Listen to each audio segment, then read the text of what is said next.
Larry Sweeney, here we are. Another day, another dollar. Another time for me and you to get it on.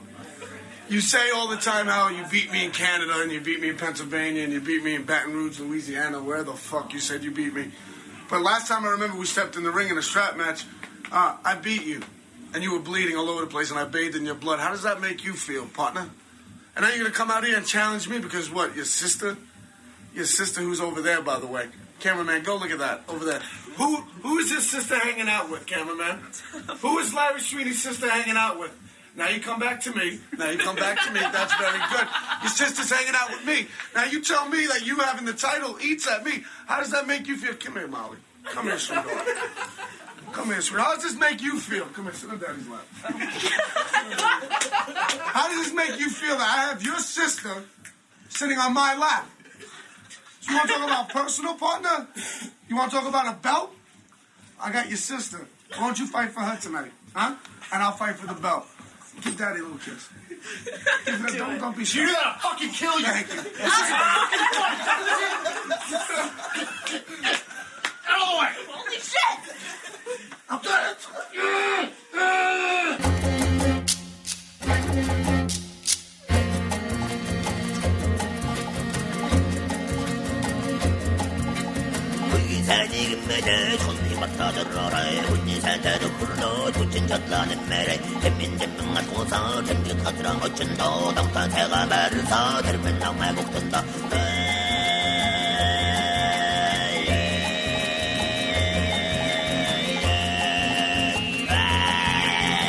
Fucking stupid. My wife still has a job for now. I don't That's know. good. Yeah, they reworked all the wording of the grant and resubmitted it so it doesn't actually say the words equity or diversity anywhere. Christ, they were literally control F-ing it. It's so fucking Yeah. bad. Oh yeah. It's so sad.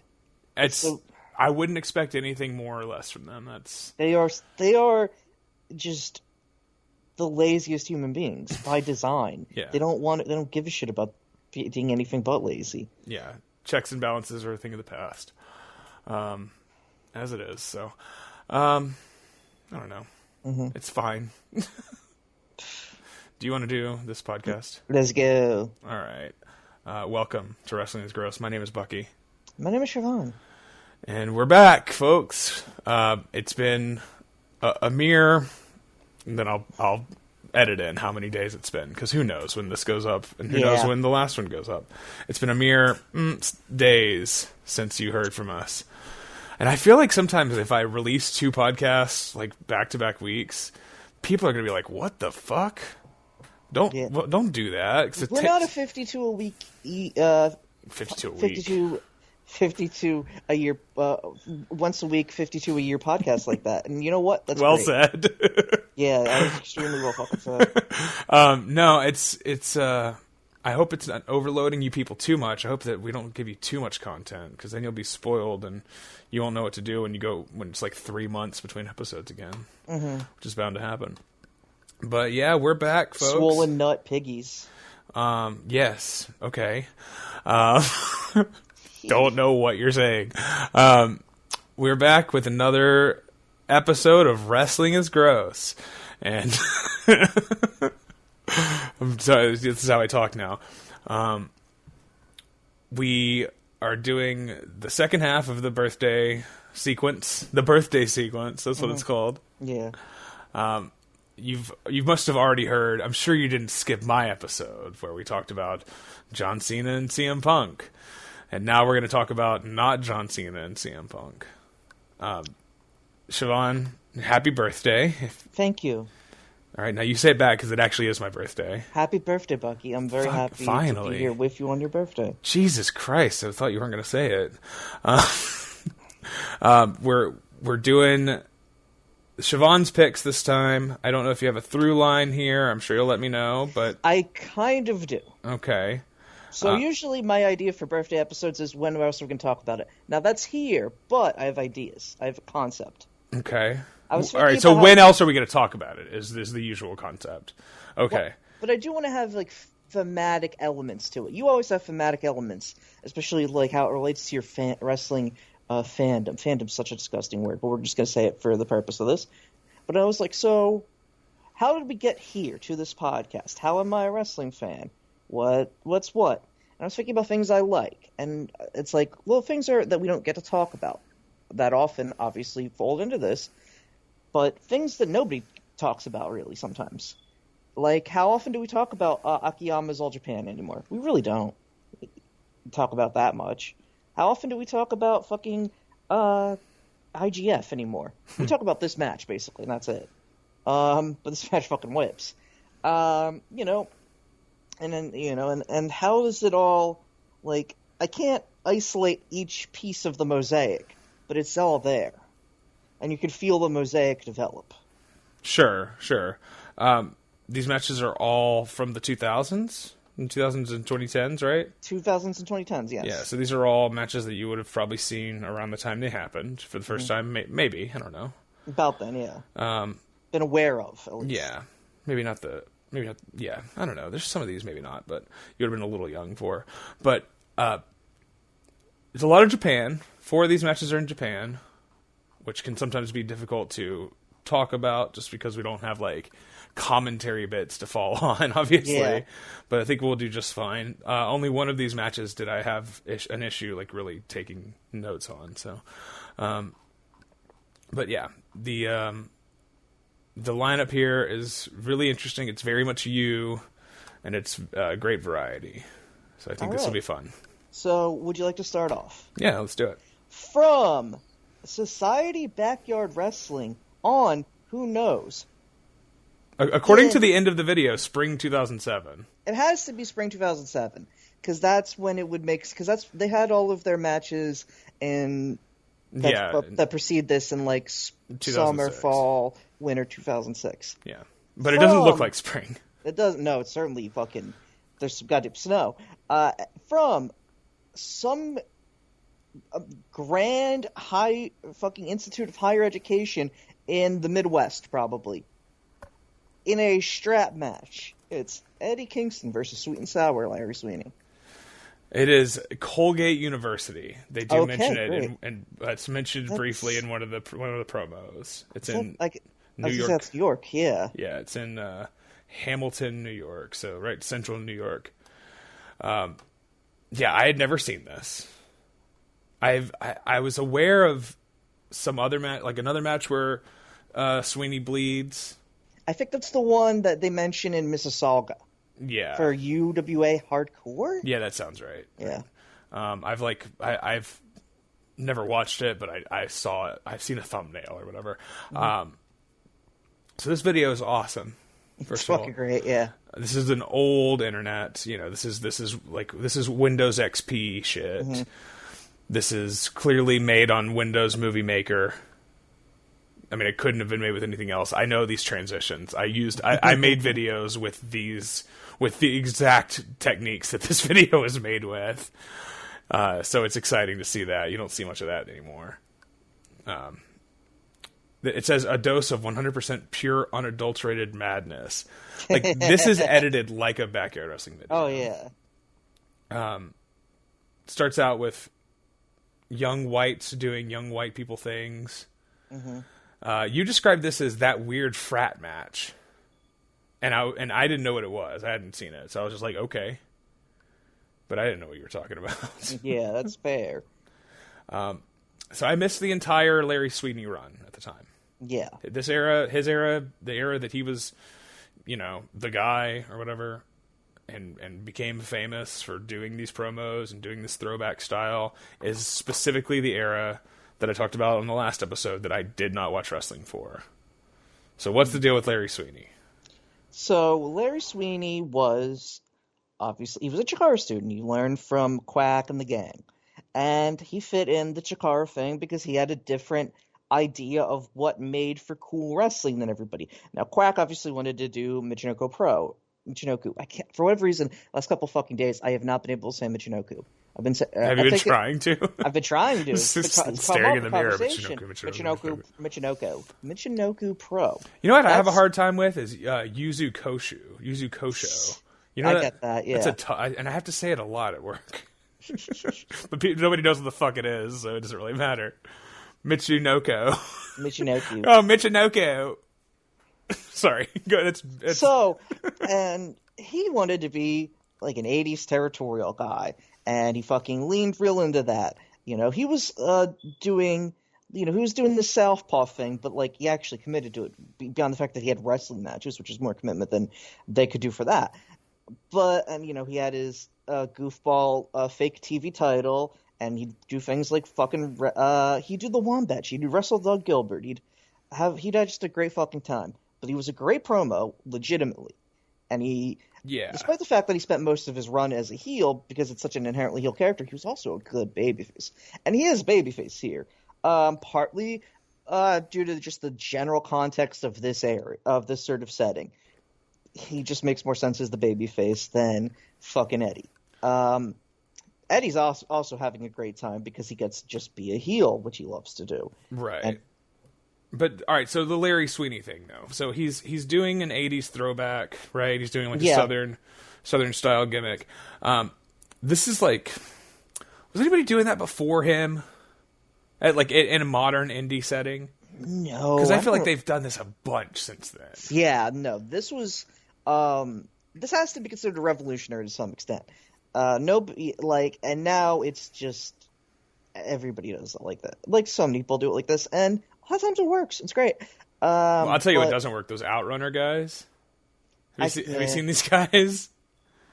They were so terrible. They wrestled Bobby Lashley and Shelton Benjamin on the Revolution the other day, and they were awful. They were fucking awful. And like, it wasn't the gimmick. It was just like, these guys are just schlubs. Yeah, they just suck at wrestling. I feel like there's a lot of indie characters. I mean, I can't name a bunch of them off the top of my head. I think obviously like the Wombat thing, like you mentioned. Yeah. But like Mance Warner is supposed to, and he's good. Mance is fine. I don't love Mance as much as some do, but Mance is all right. He's had high highs. Yeah, I mean, he can't cut a promo like Larry, but he doesn't really try. Samson, the Duke is kind of this, but he wasn't like, he's not a cartoon. He's just himself, and Larry's a cartoon, but he is. You can feel it through the man himself, Alex Wyrell, and part of that is the fact that he, as we would find out, was very mentally ill. But he has an electricity about him. He's palpable. Most guys trying to do this are not fucking palpable. They are trying to be Michael Hayes in 1983, and they're barely Michael Hayes in 1992. Michael Hayes in 1992, underrated, I will say. Oh, yeah, no, actually, secretly, they have a sick match of Doom. They have a really sick match. Oh, yeah. But, this guy felt different, and he felt right for the moment. And it set Chikara apart. And, of course, Chikara, this will not necessarily seem like me. I fucking loved Chikara when I was a kid, because I was 12. Oh, we all loved Chikara. It was awesome.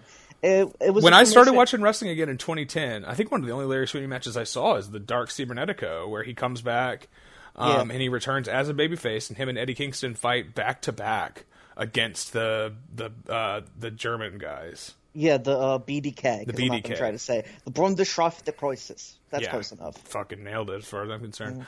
And that was like a huge moment that I had no historical context for, but it immediately made sense.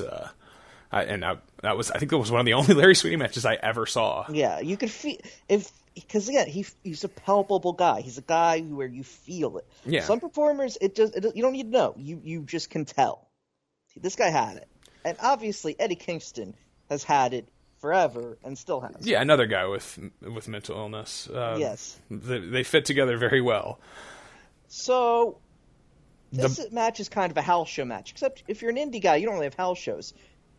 But what it really is a house party match, because this is at the fucking Greek society sort of thoroughfare in goddamn Colgate University. I don't know specifically why they went there. I guess obviously they're wrestling fans. That also may have been because Larry Sweeney's sister was attending that. That doesn't seem confirmed, but she is there. Eddie cuts a promo with her on his lap, which is fucking very funny. He's smoking a cigarette, and Larry runs in and starts pounding him, picks his own sister up, and she can't stop laughing, moves her to the side. Eddie's still trying to smoke the cigarette as he's getting beat up. Now, I don't know if this is Shoot Larry Sweeney's sister. Yeah. Could just have been a girl that was in the room. That had blonde hair. That you could. That seems you right. could see it, sure, and you do see her in the beginning or in the front, cheering on Larry in the match. But we'll talk about her in a minute. But she's there. There are roughly what feels like 5,000 people in attendance for this. I wrote down a legit 400 or so. Is my guess. It's in terms of size, it's a tremendous crowd. They're also very hyped. They are not with it in the way that a traditional wrestling crowd would be, because firstly, someone's chanting they're chanting they're calling Eddie Kingston Ed in a chant, which is very funny. Ed? I didn't catch that. Someone, I swear to God, someone is chanting like "fuck him up, Henry" or something. Like, I don't know what they're going for there. If they think Larry Sweeney's name is Henry, or if they think Eddie Kingston's name is Henry. That was Eddie Kingston's grandfather was Henry Kingston. Everybody's here to grill in, and they're drunk, and people are sitting on the goddamn roof of a different frat house or building, like 400 feet away, watching it. That's fucking great. Like, they're fucking. They're all in winter coats too. Yes, it looks like it's under 20 degrees. Oh, yeah, and it is snowing. It is there are flurries. And it says spring 2007, but it's going to be spring on Thursday, and it's like 35 degrees outside right now. Yeah. Where I'm at. So it's very plausible that this is actually spring 2007. Absolutely. We both live in northernish areas, and this is an even more northern area than either of us live in. I guess it would be. Fucking like upstate New York.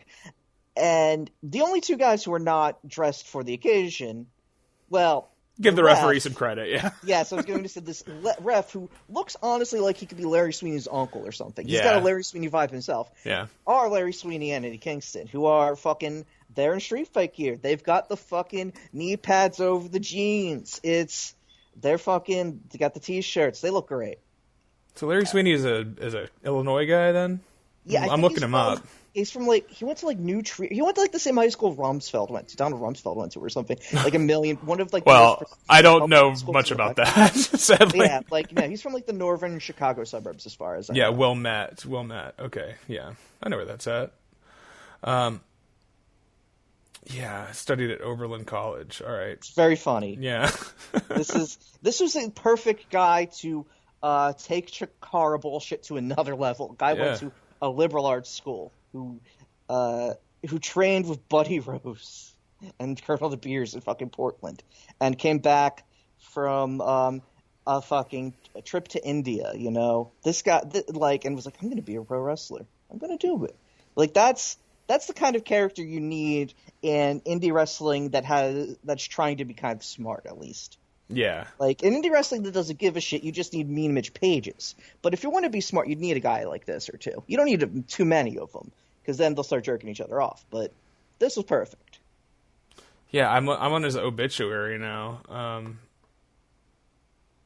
Siblings Oliver and Molly. They call that woman Molly, so I'm thinking that's Shoot. Larry's sister. And I'm gonna just throw it out there. I think she probably was a student at Colgate University, that's why this is that seems very logical. If you also given that he went to Oberlin, which is in fucking Ohio, that just the whole thing makes sense. Right. So they weren't locals. They probably came from money, which is fine. It's fine. Lots of very kind comments on Legacy.com under his obituary, which is nice. Great website. I love that they send me an email every year on the day that my mom died, so I can remember that it's that was today. Okay, fuck. Son of a bitch. Legacy.com, shout out. So I missed the entire run, honestly, and I'd love to go back and watch some of it, because this is clearly a fucking guy, a really high end wrestler who great promo or whatever, but just judging from this and, basically nothing else, because I've seen very little. Mm-hmm. I haven't gone back and watched the matches in this feud that people love so much. Wikipedia He's so good. Would make me think that this is, for the record, April 2007 at that. So, date, who gives a shit? It's still cold in April. It's still cold. Oh, yeah. In the Northeast, for sure. That's why they don't, that's why they are afraid to run WrestleMania there or whatever, I think it was super cold one of the years they ran at MetLife. Oh yeah, no, definitely. 2013, I think it was supposed to be really cold. Yeah, that sounds. I'm right. not sure about the one in 2019. Yeah, that was just a cold show in general. Yeah. No, that's not true. That's the one where Triple H rips Batista's earring out or whatever. I believe, yeah. That's a great match actually. It's coming soon to Wrestling is Gross. We'll talk about that one. Yeah, so this is legitimately a backyard wrestling match. It is 4 wooden posts sunk into the ground. Yes. With like a sheet of plywood and some shitty blue mats over the top of the plywood. Some fucking middle school gym mats, basically. Yeah. And 2 ropes around the posts. And it's not elevated. It's not like an elevated ring. It's at the same level as the ground that the people are standing on. Mm-hmm. So it's sort of like it's a pit, it's a pit fight or something. Yeah. They're like 2 inches off the ground, maybe. Sure. That's about as it. much as plywood, a layer of plywood and a layer of gym mats will give you. And yeah, Larry's heavily babyface here. There's a title that says "Throwing Down Fisticuffs." There's this detached sort of mid 2000s. Well, this is wrestling, and we know it's gay, but it's okay to be gay or whatever. Like that kind of vibe. It's ironic, but it's also unironic in the sense of like, let's just have a good time, man. Yeah, it's sort of vibes. It's very. I'm fine with that. Specifically, backyard wrestling link coded is like it's the vibe. So the match cuts to just them immediately brawling outside of the ring or whatever. They're tied together by a yellow strap. Yes. So this is the strap that they used in all of these matches. I know that they are Chikara matches, literally called the Yellow Belly Strap match. Oh, okay. And that's like the blow off. I mean, I know it happened before this, but is that that's like the blow off of their feud in Chikara? Within the promotion. Sure. Pretty much. Yeah. Okay. So why is this on this episode and not tethered? Come on. What are we doing? Well, we have that option for tethered. Yeah, we can do that one. We already did we already broke that, all right? Because we did the Briscoes and FTR on a non. Yeah. Yeah. So Larry Sweeney, great punches. Oh yeah. Like some of the best punches I've ever seen. Like I think he's maybe one of the top 10 pro wrestling working punchers I've ever seen. I couldn't believe this. He's got such a good pullback, and he shakes out the fist. He looks like he should be wrestling in Memphis in 1982. It's absolutely fucking incredible. He's very much an Eric Embry. Yeah, he's definitely God. The blonde hair, that's a guy I would like to see more of. I would like to go back and watch because that's an era like 89 through 92 USWA that I've only seen bits and pieces of. I've seen all the Moondog stuff, but we don't have it's incomplete by comparison to some of the golden age years. Sure, I'll take incomplete though. It's all good. We're here for good. I haven't seen enough Billy Joe Travis. There's a lot of those guys that I would like to know more about. So let's see here. Heavy plastic trash can. There's a thick cookie sheet. There's some good little cheapo weapons that you'd find around the house. Eddie has a fork. Of course, he has a fork. And then you see Larry's sister, you see Molly, shouting from ringside, holding what appears to be a handle of McCormick vodka. Which, if you're not familiar, well, 2 things. If you're not familiar, a handle is 1.75 liters. It's the big bottle. It is a literal handle, and it comes with a glass handle. If it doesn't have a handle, it's got a little indentation in the side of the bottle for you to stick your mitts into, so you can hold it. It's for you to handle. Yes. It's for your convenience. And if people don't know, McCormick is the bottom shelf cheapest shit you can legally acquire. It's poison on top of poison. It's like if you go to a bar where this is their well, you're in hell, But I have been in bars where that is the well vodka. It's rough. And I say this as a person who drank a lot of cheap vodka and recently stopped. Even I wouldn't buy this stuff. Definitional rock cut. Yeah. It's fucking gross. So Eddie walks around with the fork between his teeth because he's doing his Abbey, he's doing his Puerto Rico, he's having a great time. He really is clearly a guy who was trying to bring so many different elements in at the same time. For him to be so known as a Chikara guy, where I have to assume he never pulled a fork out in a Chikara match. To the best of my knowledge, no. I mean, yeah, who knows really, but Chikara could get weird. There's no denying that. But Sure. You do watch this match, and you have to immediately think of Quack saying in his tone, "Edward, Florence, I'm not sure about this." Henry. Yes, but they are free of the Quack yoke here. They are free of it. I mean, that they have the match in fucking Mississauga, as aforementioned, where they're fucking bleeding. So that's like you get to open up the range a little, and it's like this is a house party match because they're not killing each other with these weapons. They don't have to. That wouldn't be fun anyway. Like, this is about having fun, but also putting on a good show because they're just like clearly good performers. Yeah, I mean this is bare basics, obviously, but yeah. He stabs Sweeney with it. Ref tries to get the fork from Eddie, but Eddie sort of threatens to stab him with it, obviously. Larry blades immediately, and he gets up. He's swinging wild like fucking Terry Funk, and he's tumbling all around. He tumbles over the two ropes. It's a very short two ropes to the outside of the quote unquote ring. Eddie wipes Larry's blood all over his own face, and he taunts some frat boys. And then these Larry Sweeney hope spots that keep coming up. This is such a well-constructed match. This is just straight up fucking the easiest shit, and if you do it right, it's so fucking perfect. Because he, just some great punches, a couple really nice punches, and then a cutoff. I think the first comeback spot, Larry hits like 3 perfect short punches. The crowd is super hot for each one. They're getting louder every time he nails him, and then Eddie cuts him off with a thumb to the eye. And then, more fork work. And then Larry gets another hope spot with he's swings a chair wildly into Eddie's bicep, but Eddie's just like relentless, goes back with the fork. More Larry punches, another Eddie fork cut off. And then he sort of mounts his back, Eddie does, and he stabs him.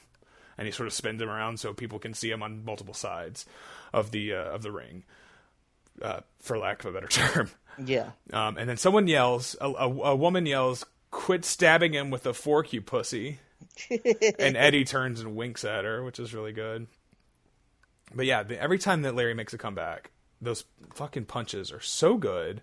The crowd's all over it. Eddie cuts him off at one point with a chain-wrapped fist, just punch to the forehead, and then chokes him with the chain. And then then they go truly old school. Eddie gives him a snapmare into a chin lock.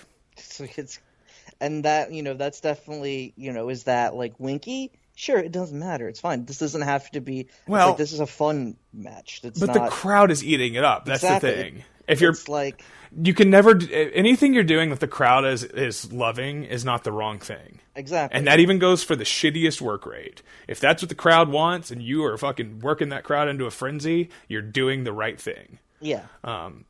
That's just how it is. I know it's irritating, but that is the case. If a crowd wants spots, then give them spots. If a crowd wants this, give them this. If it's working, then prove that something ostensibly better would work. You can't. Yeah. And that's okay. Absolutely. And this is a classic old school chin lock where he's seated, he grabs him, and they sort of lay it down a little bit, and they do the 3-arm drop tease, straight up fucking Hulk Hogan shit. Like rock and wrestling style fucking psychology here.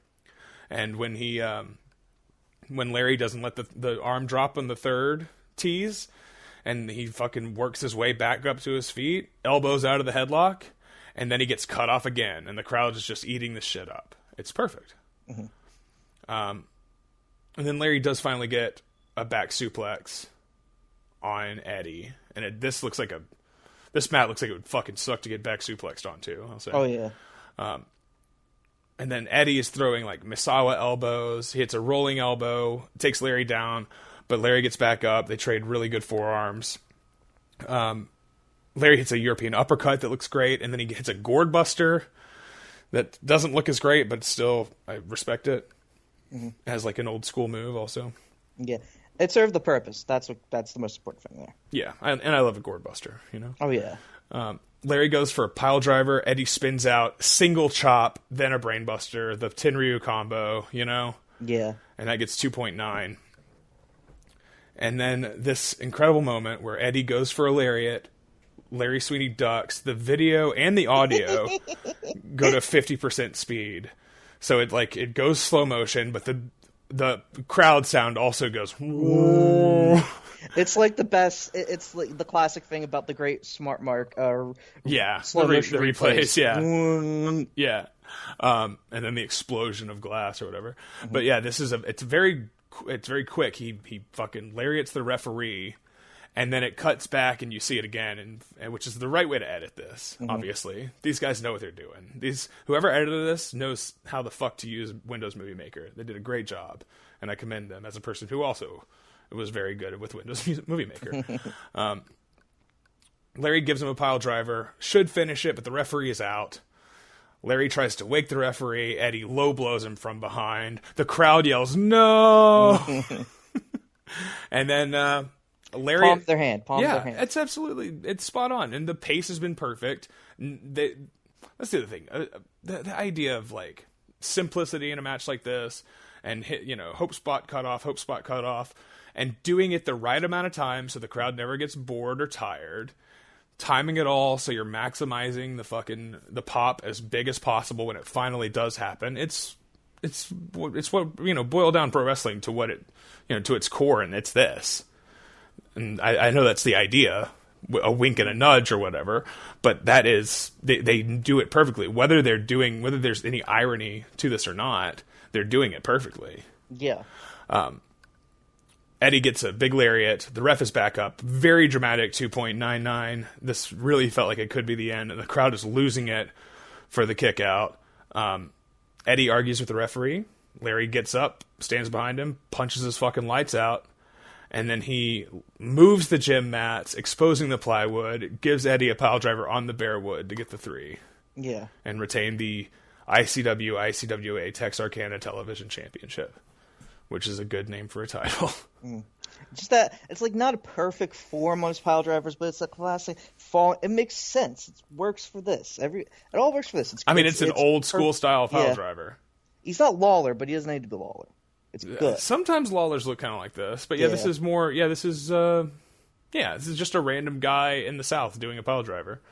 And after the match, Eddie raises Larry's hand, but he then tries to sneak attack him. But Larry gets the better of that with one final perfect fucking punch.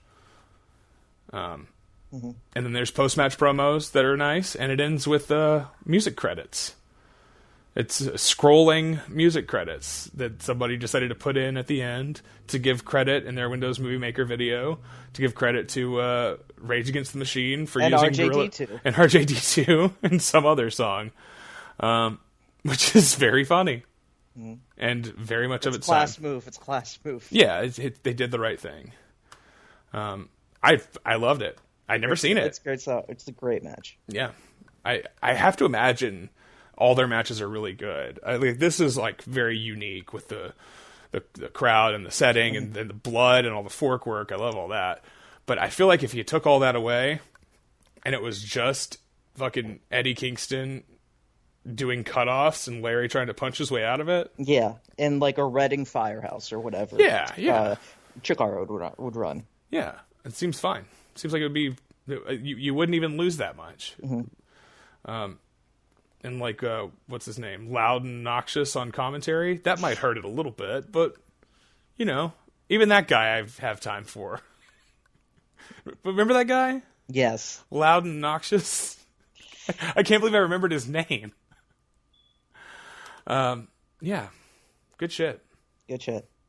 All right. Next up, from September 17th, 2018, in All Japan Pro Wrestling, as part of the Royal Road Tournament, it's Naoya Nomura versus Zeus.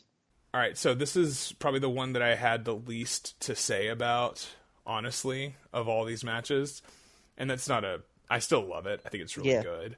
I got a lot to say about it locally. Okay. Well, I will just say, first of all, the old Gaora TV practice of not cutting to a video package, but instead just zooming in to the projection screen at the top of Korakuen, that kind of took me back. That was how they always did it on these All Japan shows. What happened to Nomura? So right before the pandemic, he got his neck fucked up. And then he's gotten his knees fucked up a bunch. He is wearing a brace on his knees. His knees probably were already a little going at this point in time. But it doesn't affect the match, obviously. I think it was the neck more than anything. He has wrestled this year.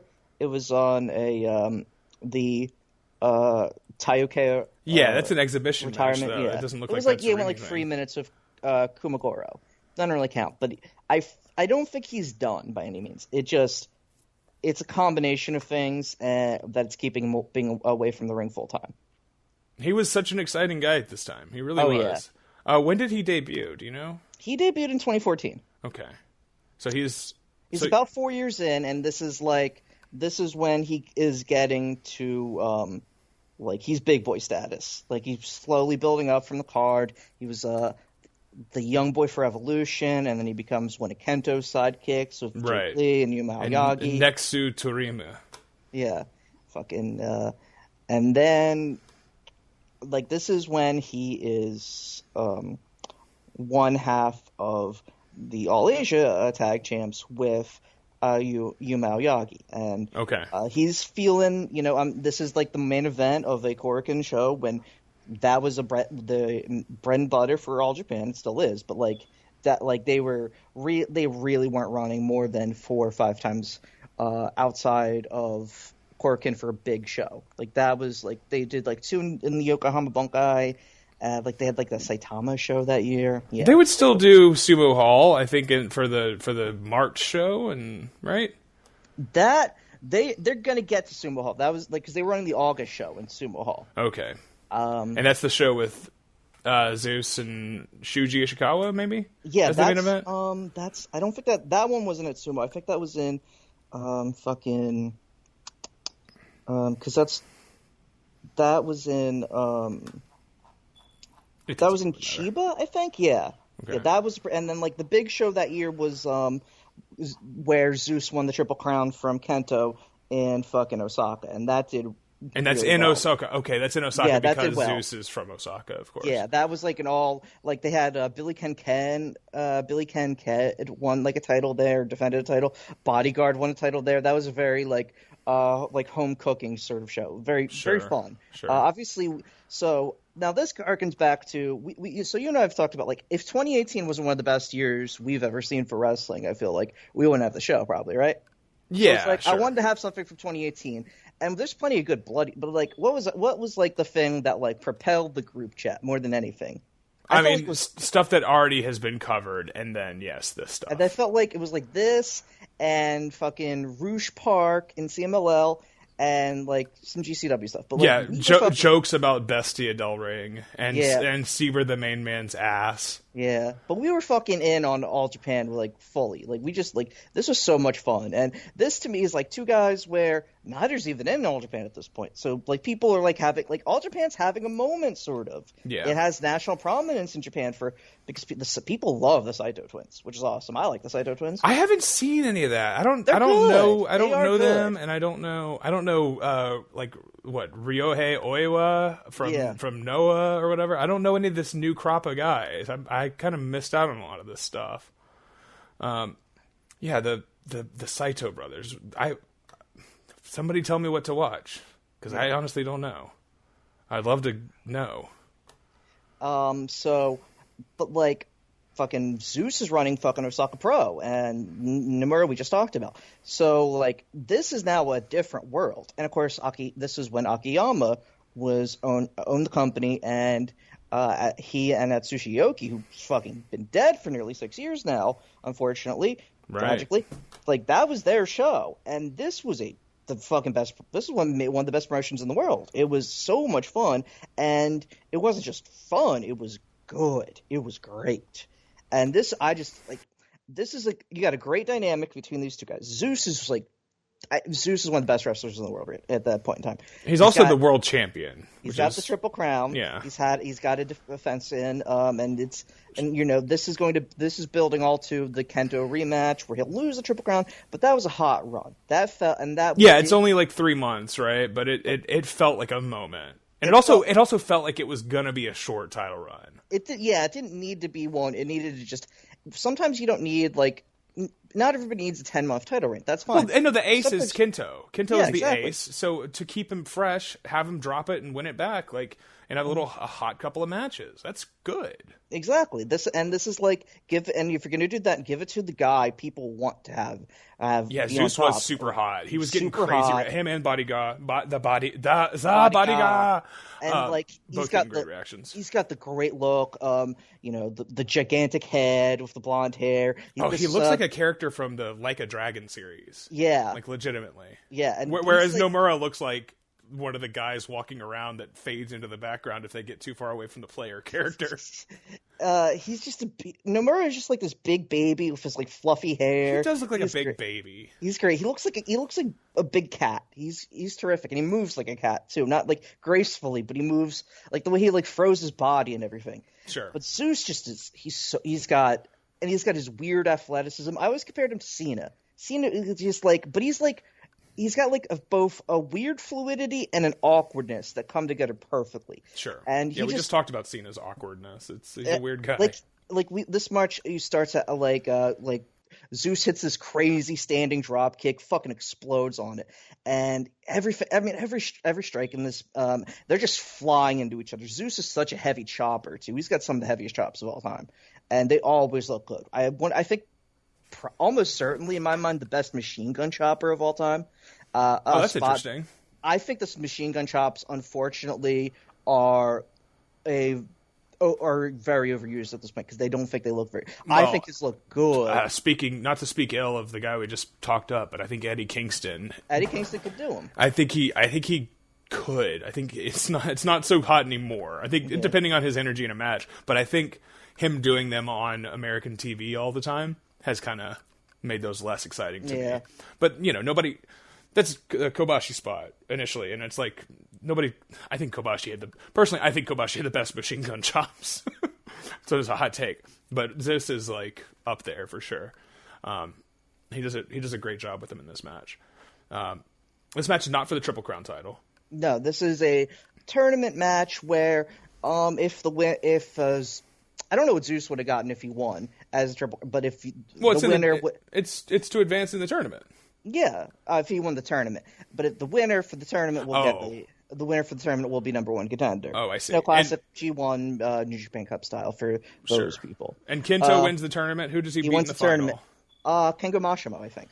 Oh, cool. That's a good match. That's a good stuff. I'm sure I liked it at the time. Mm-hmm. Where's that guy now? Is he still just kicking around? To AW, literally, yeah. Well, yeah, cool guy. And I just they're just fucking. There's so much intensity, and they just the way they throw each other. Both are a little awkward, and they're not dumping each other on their head, but it's very.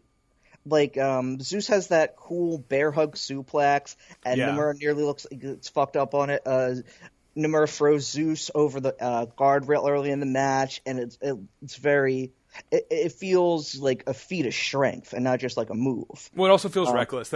He looks like he's gonna the way you would lift somebody up and drop him throat first on the ropes or on the guardrail. He drops him the midsection. Yeah, and like the sternum. It looks like it was unrehearsed and like neither guy knew exactly what they were doing and they just did something. Zeus has that fucking kip up. He does that. He does his big over the top rope dive. He does that fucking. All right, so hang on, slow down. I know I'm not a great play by play. Well, you're not going. We're going out of sequence a little bit. But I will say the Zeus. He does this one step off the ropes, sort of leaping clothesline. Yeah. Sort of like how Sean would do the flying forearm. Yeah. And that looks incredible. And then he kips up. And then he grabs Nomura, gives him a military press slam. So immediately demonstrating the athleticism directly into the feats of strength, Mm-hmm. and just pairing them back to back. So I think that's really significant way to showcase. It's to do the strong move directly after the flying move. I think it's the contrast is really important. And the dive over the top to the floor, the Undertaker dive. Yeah. And so he also does a choke slam. And so is Zeus is he like a big Undertaker guy? I'm not sure. He's got like a lot of different elements to his character that are sort of. He feels like a guy who just likes wrestling, and then he just likes all of wrestling. And it's like, he likes American TV wrestling because he does the jackhammer too. Yeah, he does the jackhammer, which is sick. It does a really good one. I mean, I love the jackhammer. Don't get me wrong. It's a great move. It's a move that not a lot of people have done. You know, because it's not an easy one to perform right, I think. And especially like if you're on like WWE TV, you can't do it. If you do it, you're just people are gonna talk about it. Like I think Ryback did it once as a joke.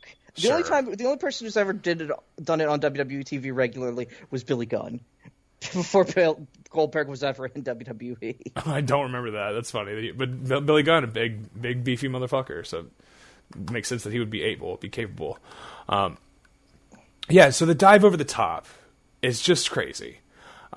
Every time he did that move, which was often, like this was Zeus's dive, and he would do it in any big match.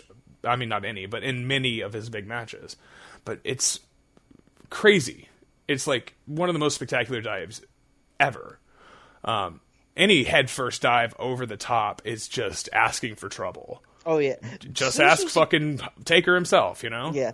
Zeus is a guy who could do crazy athletic stuff, but also you'd expect him to somehow to just not get up from it. He'd just fuck himself up. And then he'd get up, and he'd look so intense, and he'd be so... And cool. He'd look so cool. Fucking pumped. It'd be great. It was so... he does that... He does... Nomura's coming at him in the corner, and he does a fucking leapfrog over him, leading to Nomura doing the shoulder to the post spot. Right, that leads to the dive, yeah. Yeah, and the crowd pops huge for that. That's so cool. They're just raining forearms on each other too. They both have a spot where they're just blasting the other in the fucking head. Heavy elbows. Zeus gets him in the corner, but then there's the one like right before. Like about a minute or so before the finish, where Nomura, and he's just like by the end, he's just rubber armed. He can't, and he just keep going, and it's so good. It's so cool. There's that lead. I like the suplexes where they trade. So it's crazy. Like, I think it's what Nomura. All right. No, Zeus hits the first one. Yeah, and it's a vertical suplex standard, and they're going for like the Three Amigos kind of thing. Zeus is going to maintain the front face lock of sorts with the arm over his own, draped over, rolls up, stands up, and Nomura gives him a suplex. And then they get back up. Nomura's going to give him another one, still locked in, and then Zeus gives him one. And then Zeus, still locked in it, takes him, puts him up on the top rope, and maintains the hold, climbs up, and superplexes him. I'd never seen anything like that. Yeah, like, that's not like... It's a totally unique sequence. It doesn't, and it's not like it doesn't feel like Davey Richards, Eddie Edwards, whatever. Like no, it doesn't feel like Seth Rollins doing the superplex into the Falcon Arrow or whatever. Yeah, it looks. There's struggle. There's struggle, and it looks stiff, and it looks like it hurts. And they both sell. They're like, fuck. Yeah, it's King's Road. Like it's maybe a little more modern than just two guys fighting over a suplex. They're fighting over multiple suplexes in a row, and it's fucking awesome. And then, yes, the elbows are fucking great. Nomura has heavier elbows than Zeus. Yeah. But then Zeus, the sort of finishing run where Zeus gives him like 3 lariats. The first one knocks Nomura upside down, but he gets right back up. Yeah. And like, come on, motherfucker. And then Zeus bounces off the ropes, gives him another harsh lariat, and this one Nomura doesn't even budge for. It fully absorbs it. It's a perfect no-sell lariat. It's perfect. And then they both hit the ropes. I believe Nomura goes for an elbow, and Zeus ducks it. They hit the ropes again on the opposite sides, and then both of them running full force. Zeus just fucking obliterates him. It's crazy. The bicep explosion. Yeah, it's the bicep explosion.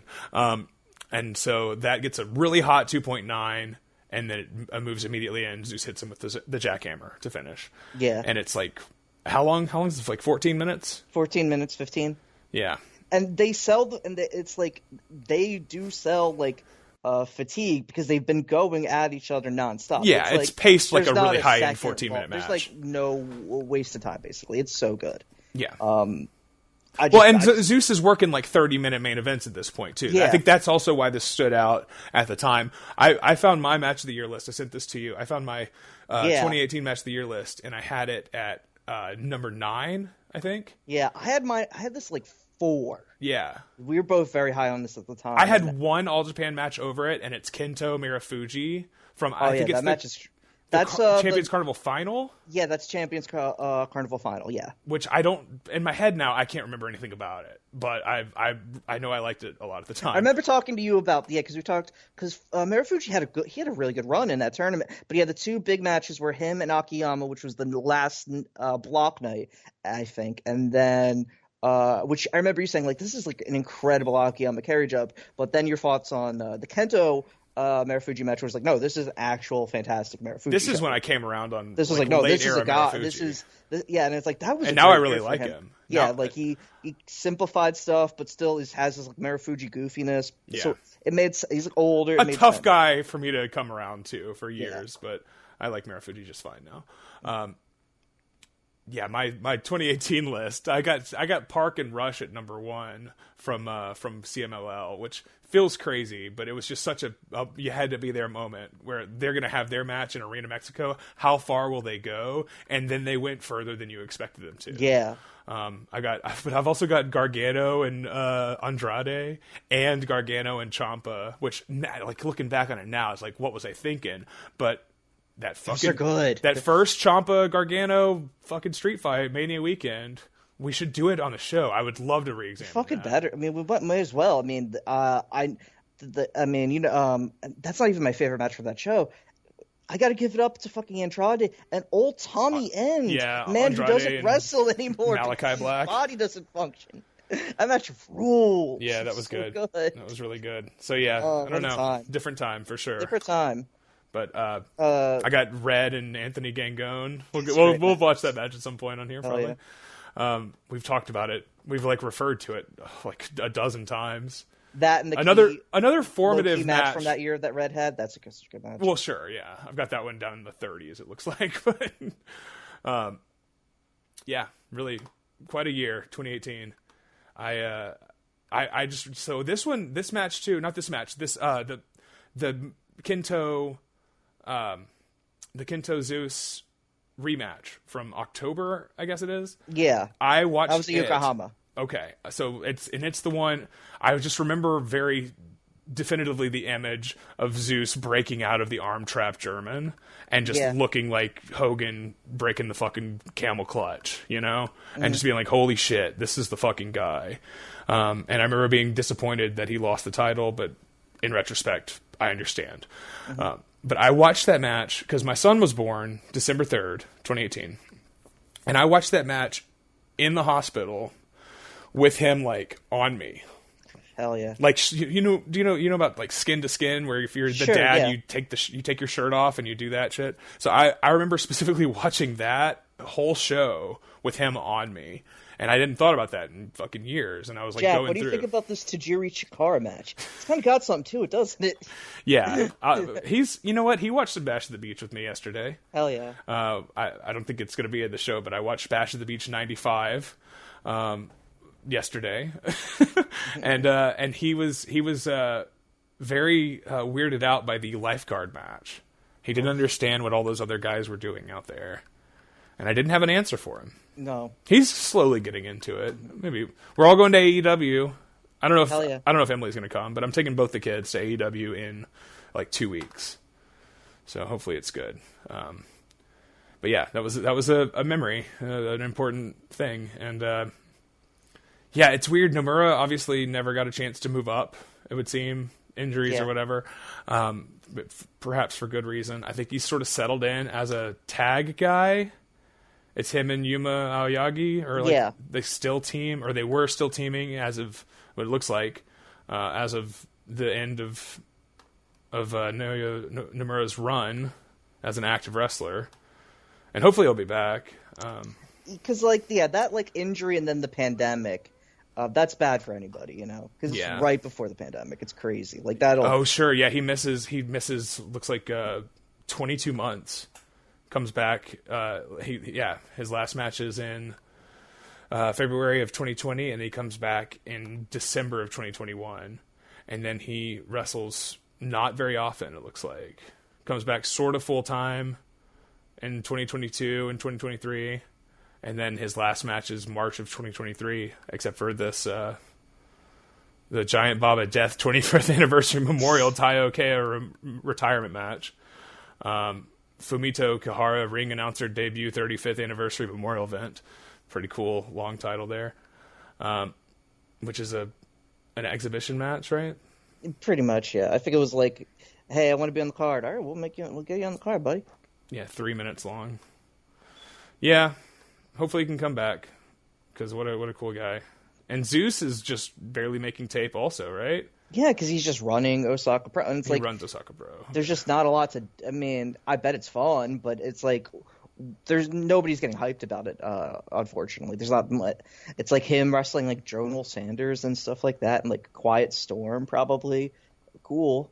People are watching it. I mean, the matches are making some. I'm glad. There's one guy voting for them on the Cage Match guide. Hell yeah! Shouts out to that guy. Yeah. Yeah.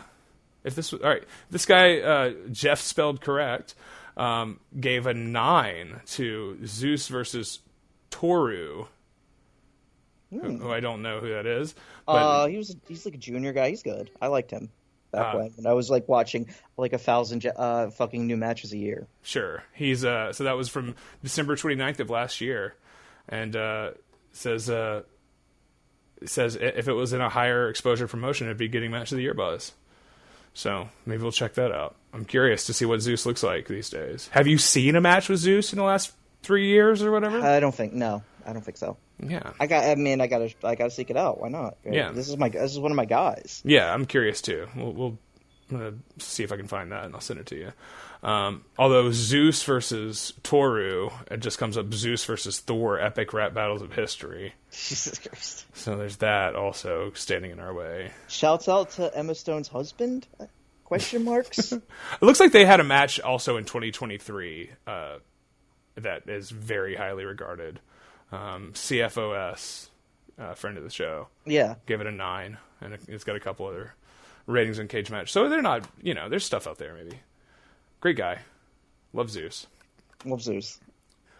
Okay, so do you want to take a break or go headlong into our Let's go into the next one. All right, cool. From February 22nd, 2010, in Tokyo, Japan, on IGF Genome 11, it's Minowaman versus Necro Butcher. Minowaman. Ikehisu Minowa. Minowaman. Yeah, recently wrestled on the Bloodsport show, right? Yeah. Against Timothy Thatcher. Oh, yeah. That was a couple years ago now, but yeah. He's was still that a couple going. years ago? Well, did he wrestle on the one last year? No. Okay, his last match was nearly 6 years ago now. 5.5. Against Timothy Thatcher? Yeah, he's still doing things, though. I thought that was like during COVID. I don't know why I thought that. COVID ruined everybody's brains. Yeah, for sure. All right, so who is he? What's his deal? He's an MMA guy, right? Man is an MMA guy. He's known for being a very weird man who just kept fighting forever. Like he lost a bunch, and then he just fucking made himself into a star. He beat a lot of legitimate guys. I'm gonna look him up. Got a lot of fucking good finishes, and then he really made himself famous for taking any fight against any weird human being. Okay. Who would fucking, he wrestled Butterbean. He fought Butterbean. He fought Zuluzinho. He fought fucking Bob Sapp. He fought Who was the second person you said? Zuluzinho, a gigantic Brazilian guy. He fought fucking he's fought a lot. Oh yeah, he's got a Paul Man Choi. He's got a 64, 45, and 8 record. Yeah, the Korean Giant. His last match was 2 years ago. He's still going. He fights and he won. His greatest accomplishment is winning the 2009 Dream Super Hulk Grand Prix, a tournament that had such men as Bob Sapp in it, as Mark Hunt, as Jan Norte, the South African Giant. Most notably, Jose Canseco's there. This is the king of the freak show fight, basically.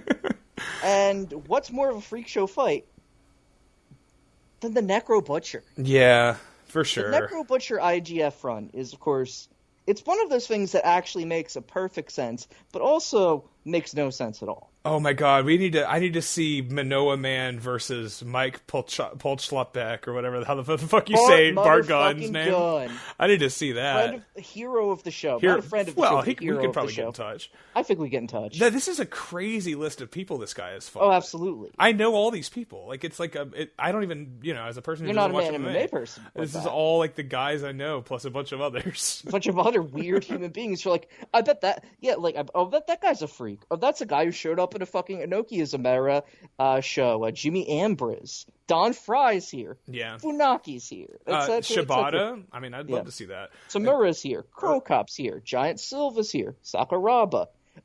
He's in Pancrase very early on. He fought the extremely incarcerated fucking New York badass Phil Baroni a couple of times. He's extremely incarcerated at the moment? Oh, yeah. He is in a Mexican jail for murdering his girlfriend. A Mexican jail. He ain't doing great. Yeah, he's not going to do it. Shinichi Suzukawa is here. Hongman Choi. You did mention him, I guess, but I know him.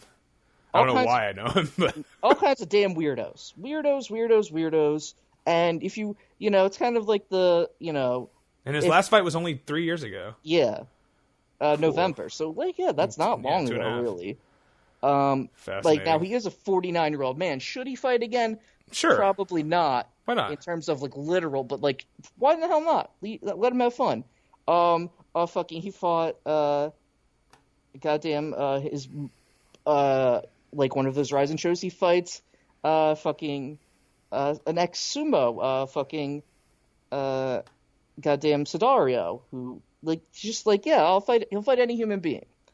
So if you'll fight any human being in a shoot, you should certainly wrestle the damn Necro Butcher in a work. And as I was saying, now, Necro in IGF is one of the craziest things in the world, except it makes perfect sense, because if you're Inoki, who are the kinds of fucking white guys you booked in the 80s, or tried to book? You tried to book You tried to book Bruiser Brody and Jerry Blackwell and all these lunatics. Well, here's the biggest lunatic going, Dylan. But you have to admit, thinking about Inoki having knowledge of the Necro Butcher and saying, I want that guy, it's pretty weird. Incredible. Bizarre. It's hard to picture. You know who'd be great to wrestle Kendo Kashin? This Necro Butcher fella I've been seeing a lot of. It's I thought you were going to say Rob Van Dam. Oh, him too. Yeah, let's get it all going. Let's get all three of them. Let's get a soup going. That's the one I remember for whatever reason. Yeah. So there's clips of him and Sylvester Terkay or whatever. Is that how you say his name? He wrestles him a couple of times. I remember that match because I remember people liking it a lot. That one and this one, and then the three-way with Rob Van Dam and Keno Kashin are the ones I've seen. There's a match with him and fucking Naoya Ogawa, which I don't think we have. I'm sorry? Yeah. That's he wrestles insane. Bob Sapp. So that one I have seen a clip of, I want to say. And I would love to know what that's like. Mm-hmm. I mean, it can't be bad. I mean, it can't be unwatchable. It's be probably unentertaining. Oh, what's it's the best be Bob entertaining Sapp in some match? capacity, right? What is the best Bob Sapp wrestling match? It's him and Muda. I mean, obviously, right? Yeah. But is there a bad one? What's really? the next? An actually bad one? An unwatchable one? Almost certainly not. Yeah, I would like a Bob Sapp versus Danshoku Dino. I'm now looking at Danshoku Dino. It's hard to do the O's and the U's. Michinoku. It is. Michinoku is not you shouldn't feel bad about having a hard time with that. I think. Well, if you say it by itself, Michinoku, that's fine. But if you have to roll it into another word, that's a fucking issue. Michinoku Pro. Yeah, it's not easy. Yeah, Bob Sapp, quite a fuck. I've got off on a bad track here where I'm looking at Bob Sapp's cage match. But well, that's what IGF does to you because you're like, why are these what weird is this shit? All of these fucking lunatics on this show together? Like, okay, so what? Inoki Genome. Now, why? What do those words mean? That's some Inoki concept for that's his way of saying the real blood, pure blood era. Shout out to John Hawking. That's like you carried what it takes to be a guy here. Yeah, it's weird though, right? It is. I remember because fucking Barnett still has Genome on his boots, I remember people being like, "What's that about?" Because it's Barnett and he's a weird human being. And he'd be like, "Is that some kind of fucking?" Is this like a race thing? Yeah. Is this like? What's going on? It's like, no, he just loves Inoki. He loves Inoki. We all love Inoki. Yeah, Necro being a guy that Inoki is aware of, though, is just very funny to think about. Although I guess this is coming off the Wrestler movie, right? Yeah. But, I mean, he's in... Not all of those appearances are before the Wrestler, though. Yeah, some of those are before, yeah, for sure. After the Wrestler, I should say. Yeah, some of them are, like... And it's just, like the idea of Inoki going to, like, a big Japan show where, he certainly didn't, but he had a connection. It was like, who you got? And it's like, what if someone had sent him Pondo? Or Masato? That would have been great, too. But Necro. Yeah. You look at this guy and you're like, all right. I mean, Masato wouldn't stand a chance in there against this guy. Masato would lose his mind. Pondo would probably be fine. Different types of guys. I feel like hurt, but he wouldn't care. Yeah, I think Masato would immediately get mad and try to really fight him and would get his fucking arm broken. Whereas Necro is just like goes with the flow, and Pondo would too. Young man, let's put on a show. Yeah. Yeah, I think Necro is the perfect opponent for a truly, like maniacal fighter like this. A guy comes out wearing a cape with his, just because he just, that's his thing, man. He's a superhero. He is an anime. Okay, so Minowaman is a character. Yes. Playing. Okay, so that was the other thing. Is why is he called Minowaman? Yes, like he is imbued with the characteristics of being Minowa. I see. The man, and it's, Now it makes sense. Yeah, Inoki genome. So Necro seems to be in better shape here than I remembered, but maybe that's just because I've only been watching him wrestle in 2024 or in IWA Deep South, where he was probably on a lot of drugs. Yeah. Also, by comparison, there's always going to be some. He's never going to be the worst looking dude on an IWA Deep South card. That's true. So let's see.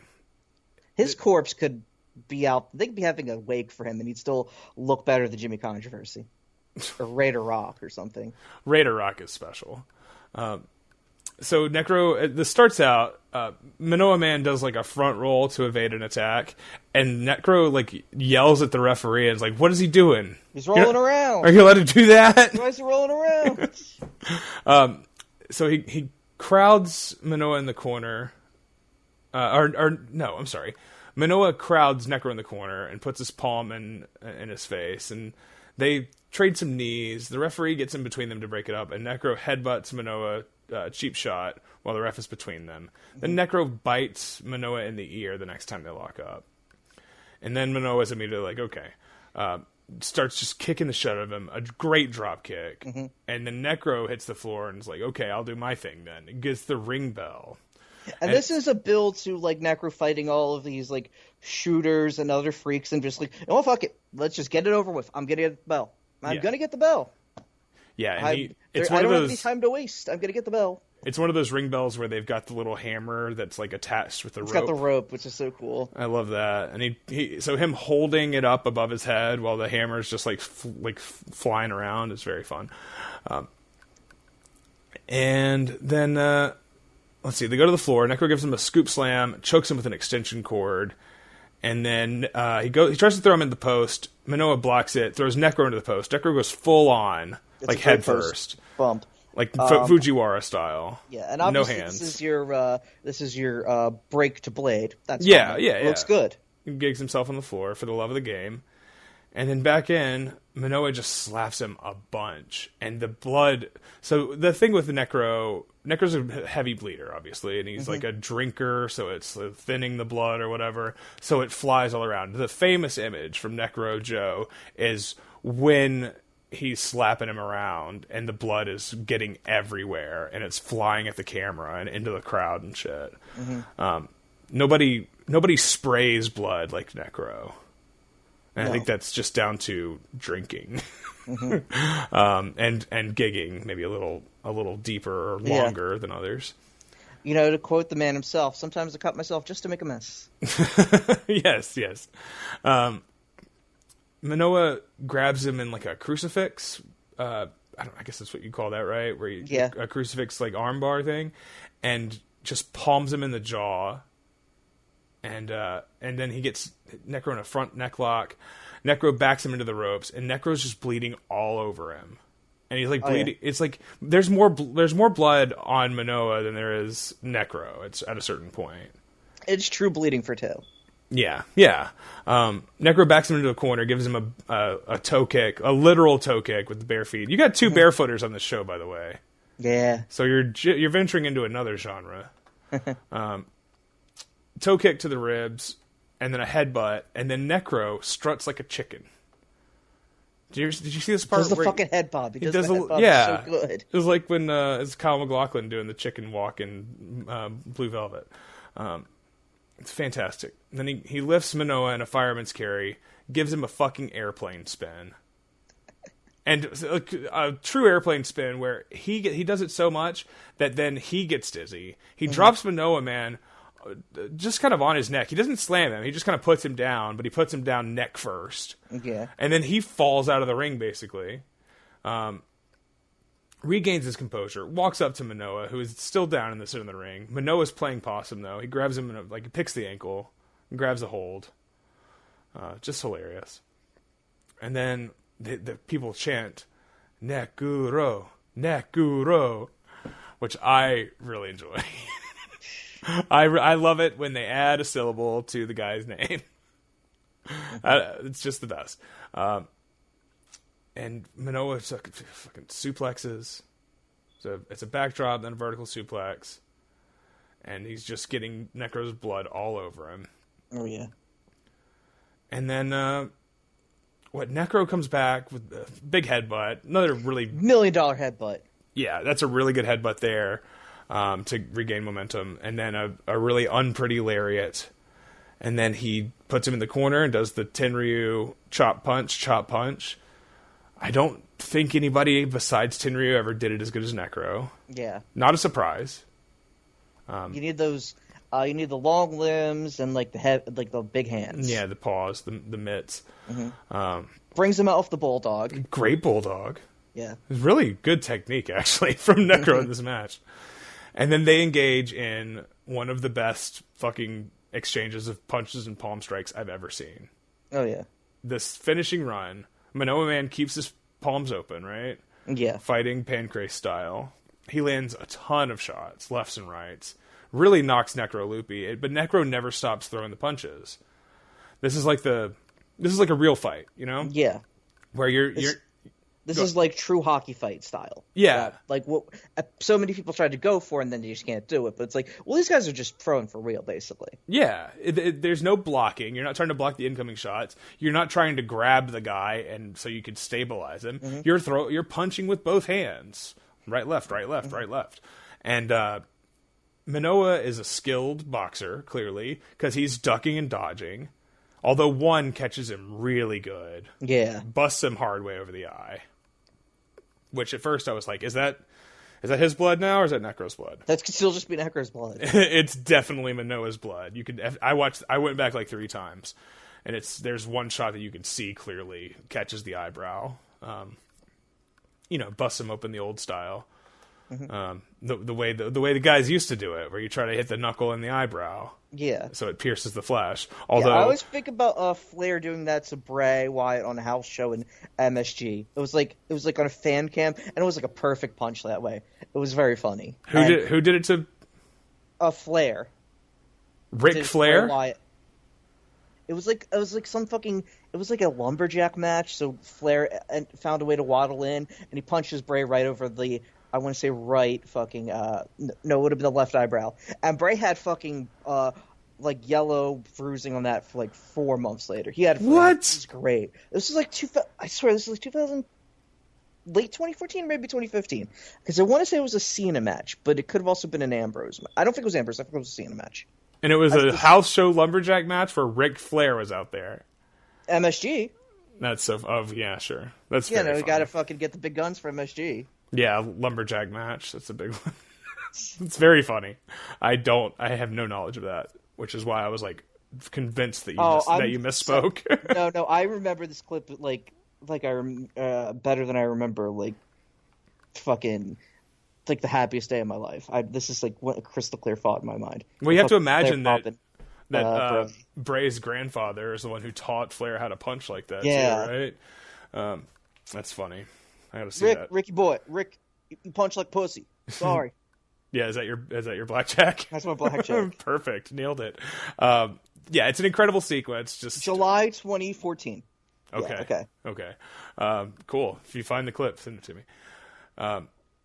Yeah, it's an incredible exchange, and he catches Minowa with the one really good one, and he's bleeding all over the place. At this point, Minowa has clearly had enough. I don't know if they had planned on going longer or what, but you can see it in Minowa when he gets busted open that he is over it. He gives Necro a fucking like front throw, sort of a Northern Lights, and then like a water wheel, like some Salman Hashimoto kind of thing. Yeah, an amateur wrestling throw. Yeah. Overhead, grabs a basic leg lock, and just cranks it as hard as he can, and it looks real. And Necro taps for real. I mean, I don't know, plan finish or whatever. This felt like maybe they were told to just go out there and do stuff, and then the finish would come to them. This felt like a finish. Yeah. And so it's over. Necro taps, which is crazy. Necro tapping. Not that he never did, but it just seems like against character, but still. He looks like he's in severe pain. He rolls out of the ring super quick because I get the sense he was like a little bit afraid that Minowa was going to go nuts after he busted him open. Yeah. Well, we're just gonna wrap this one up. I'm gonna go get some sushi. Yeah, for real. Have a nice tempura. Yeah, he's in a great place for him where he can go and have a great time. Nobody can understand anything he says, and it's perfect for Necro. He gets out of the ring, and then Minowa does offer a handshake, and they shake hands, and Minowa's awesome music is playing, and it's cool. It's a really, really excellent match. I remembered this when I had seen it at the time. Yeah. 2010, this is when I started watching wrestling again. So I had seen this at the time, and I didn't know what Inoki Genome Federation was. I'm pretty sure this was the first match I saw from the company, in fact. And this is the first time I've seen it since then. Fucking killer. Hell yeah. Necro's still good. He wrestled, I mentioned it, Makabe sent it to me. I'll see if I can find it, but he has like a match from this year that looks pretty good that I haven't watched yet. So he's still working for our guy, our fucking guy Dylan. Yeah, he's a great dude. He's a legend. The legends are insane people, but that's okay. The guy's name is Robert Catchum, and it's from a promotion LAW. And then part of the audio just played. Sorry about that. Robert Ketchum, and it's from January, and they just punch each other, and it looks cool. Hell yeah. Minowaman, no longer wrestling. Necro, still cooking, though. All right, so we'll take a little break. Go take a break. And I've got an hour and 10 minutes. Oh, beautiful. So we'll do great. And you sent me a link already.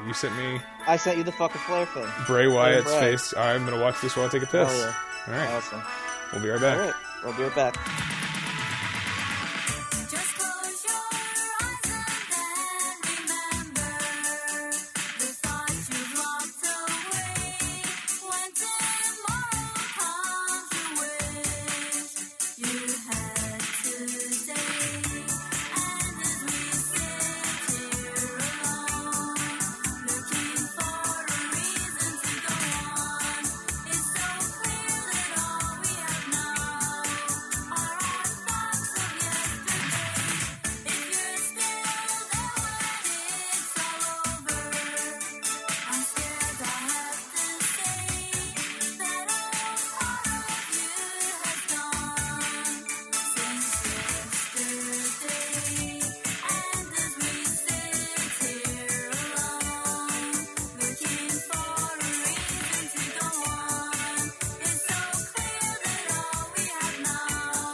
Okay. You ready to get crack-a-lackin'? Absolutely. All right, welcome back to Wrestling News Girls. From September 3rd, 2004, in All Japan Pro Wrestling, for the Triple Crown Heavyweight Championship. We're in Yokohama, and it's Toshiaki Kawada defending against Osamu Nishimura. The recently deceased Nishimura. Recently deceased, Jesus Christ. Deceased Osamu Nishimura. Now, Nishimura is a guy who did not have matches that really fit our thing, but he has one thing going for him that I always wanted to try and do. Barefoot. Which was a barefoot legal. Yeah. In this match. He was not a barefoot guy regularly. Somehow he has two of the only fucking Triple Crown challenges in which a guy's barefoot. Which is a promotion he barely worked. He just was like, yeah, I'm barefoot. Which I don't know if that's like him as an invader, like a pseudo invader, like sort of paying like a tribute. I don't know. I was gonna ask, where are his shoes? He's got his long ass legs. It really fits him. Like, well, and he's got the black trunks. Like, he looks like when you like create your Dark Souls character and you choose the the deprived build, I think it's called. Yeah, he's kind of got that vibe.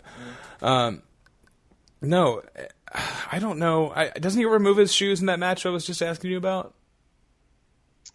Which one? The tag with Nakanishi. I think so. Doesn't he take them off in the middle? That's what I read. Jetlag's review. I haven't seen the match, but according to Jetlag's review, it would seem that he takes the shoes off in the middle of the match. He's not a guy who regularly wrestled without shoes, but it sort of fits like his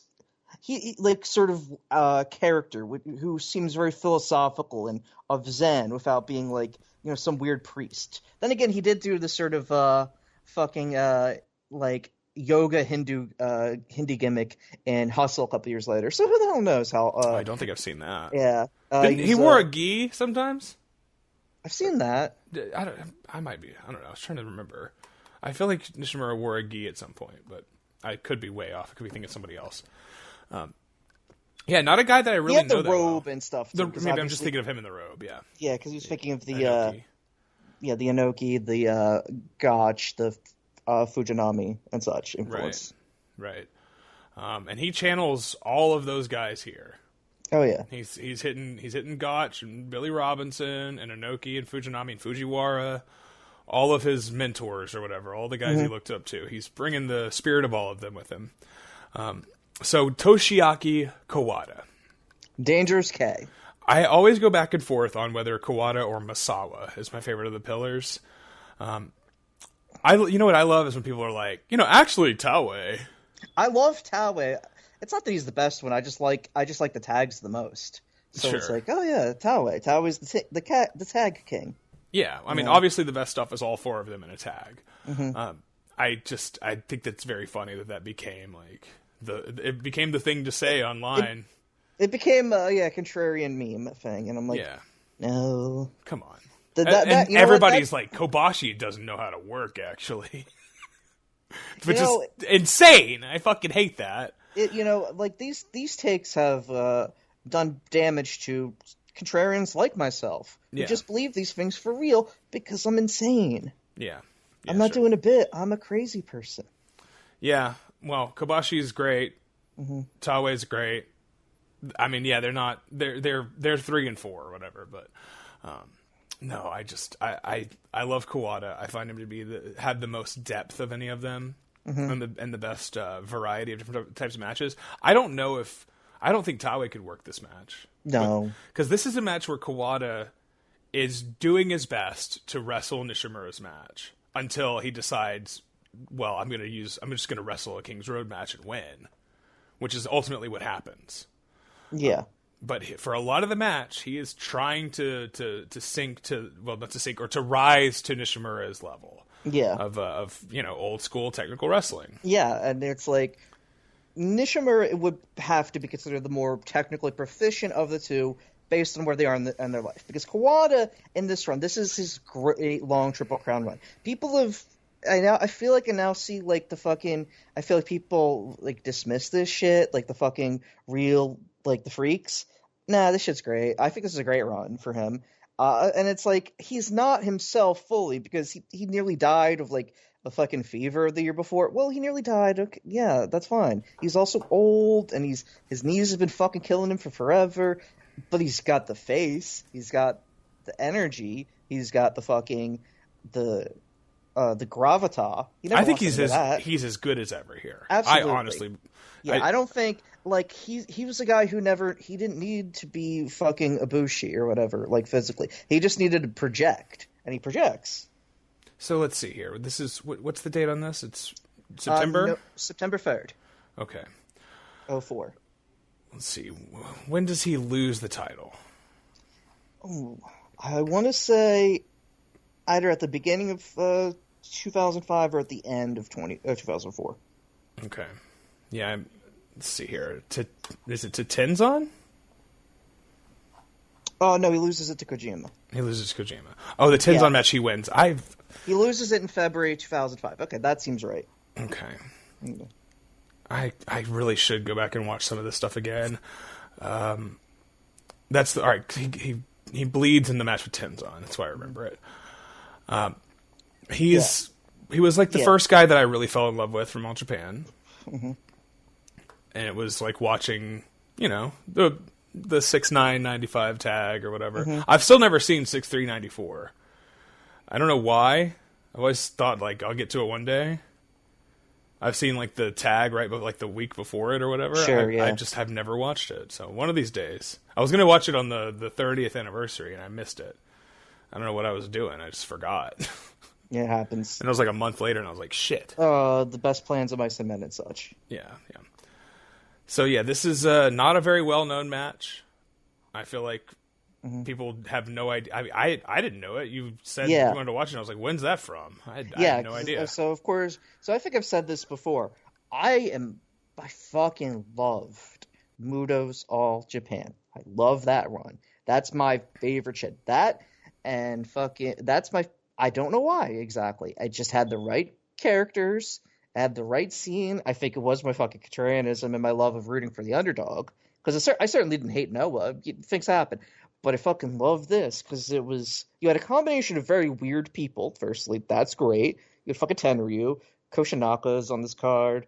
Fucking Kojima, leaving New Japan. And then just all kinds of strange human beings pop up. And within this title run, I mean, there's a Hashimoto match, which is legendary. He's wrestling fucking Jamal. One of my favorite matches he wrestles fucking Mick Foley in this. It's great. It's like, is that a Triple Crown title match? Yes, it's at the second or first Hustle show. Yeah, it's the second, I think. The Shinya Hashimoto versus match. Don Fry. I don't think I've ever seen that. Yeah, but he defends against either Jamal or Rosie. Yeah, Jamal. There's an Omori title match, Kaya, Kensuke, just like a who's who, but it's all like strange people. Yeah, like people who you don't necessarily expect to be in this spot in that moment, except circumstances dictated it, and you know what? Yeah. So you say Muto's All Japan. When does that start and when does it end? So Muto takes over officially midway through late 2001. He starts working there regularly in 2001, but he doesn't officially buy the company until like the fall. And then when is the Muto Kawada match? The famous one. That's 2002. Yeah, it's 2002. Okay. That was a big one for me. And that's Kawada gets the belt, he gets a Triple Crown, and then he has to vacate it because I think that's when he develops the fever. Okay. And that like fucks him over for over a year and a half. And good. All right. And Muto wins it from Tenryu. Yeah. Okay. That's a great match. And that's from like June of 2001. Yeah, and then there's the match where Kawada and Tenryu have the match for the vacant Triple Crown. That Kobashi vacated with the Noah split. That's a fucking great match. Sure, that's like late 2000. Yeah, October 2000. That's an awesome match. Yeah. This is all fucking all hot these shit. guys who are in various states of being good had good matches together. What can I say? Yeah. So Muto's All Japan. When would you say the end of that is? That would be. So officially you would say 2013. Okay. However, his ownership of the company had already ended. That's when as a Nobuhiro Shirahashi, strange guy, takes over in he takes over in 2013. A different guy takes over in 2011. It all starts to fall apart. There's the famous incident with Taru beating the shit out of Nobu Hirai, and Nobu Hirai having a stroke. Sure. Lots and lots of shit. And then it just kind of come unglued for Muto because he also can't be on top anymore, and things are better for him financially when he's on top. I don't mean like just as investors. That's what happened with Wrestle One. Like they did okay with the kids, with Shitaro Ishino and Koji Doi and all of those guys. But like the investors wanted Muto to just keep running his Pro Wrestling Master shows, which he was running only like quarterly because it's a bunch of old fucks who can't wrestle that often. That's kind of the point. And it was like that's what like they sort of pull out, and then that's what ends that. That's where he ends up in Noah.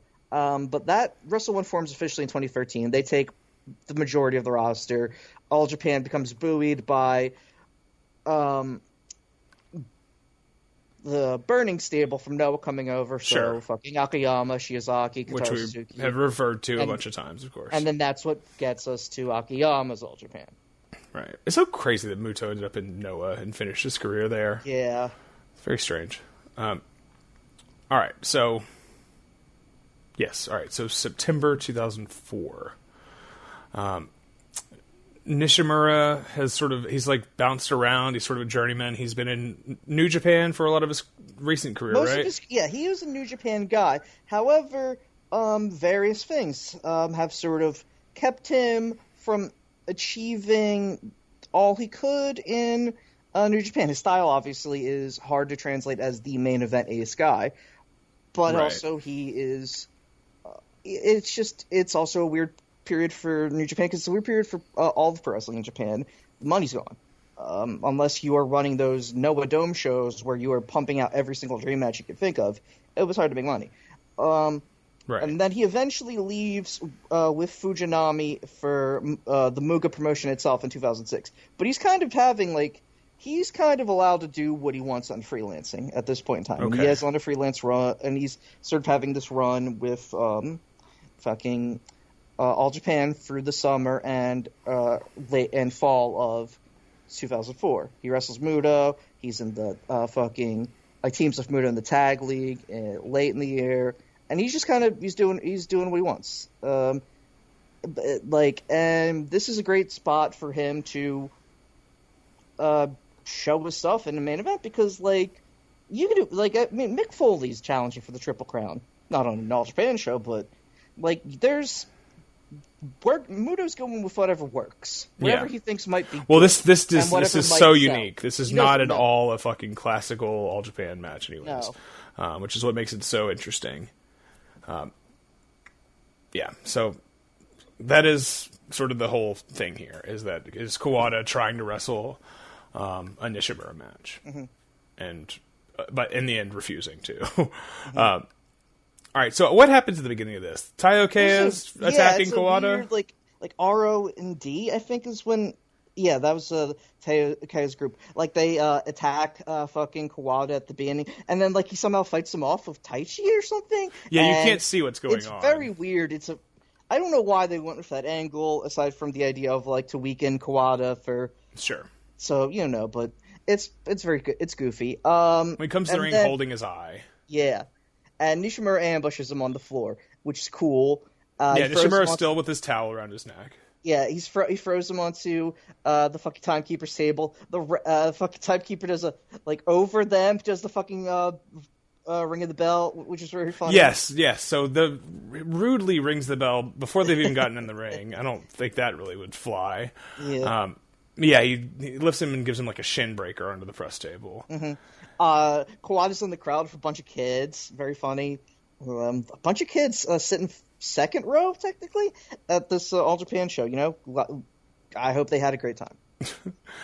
So when they get in the ring, Kawada sort of, shakes it all off. Mm-hmm.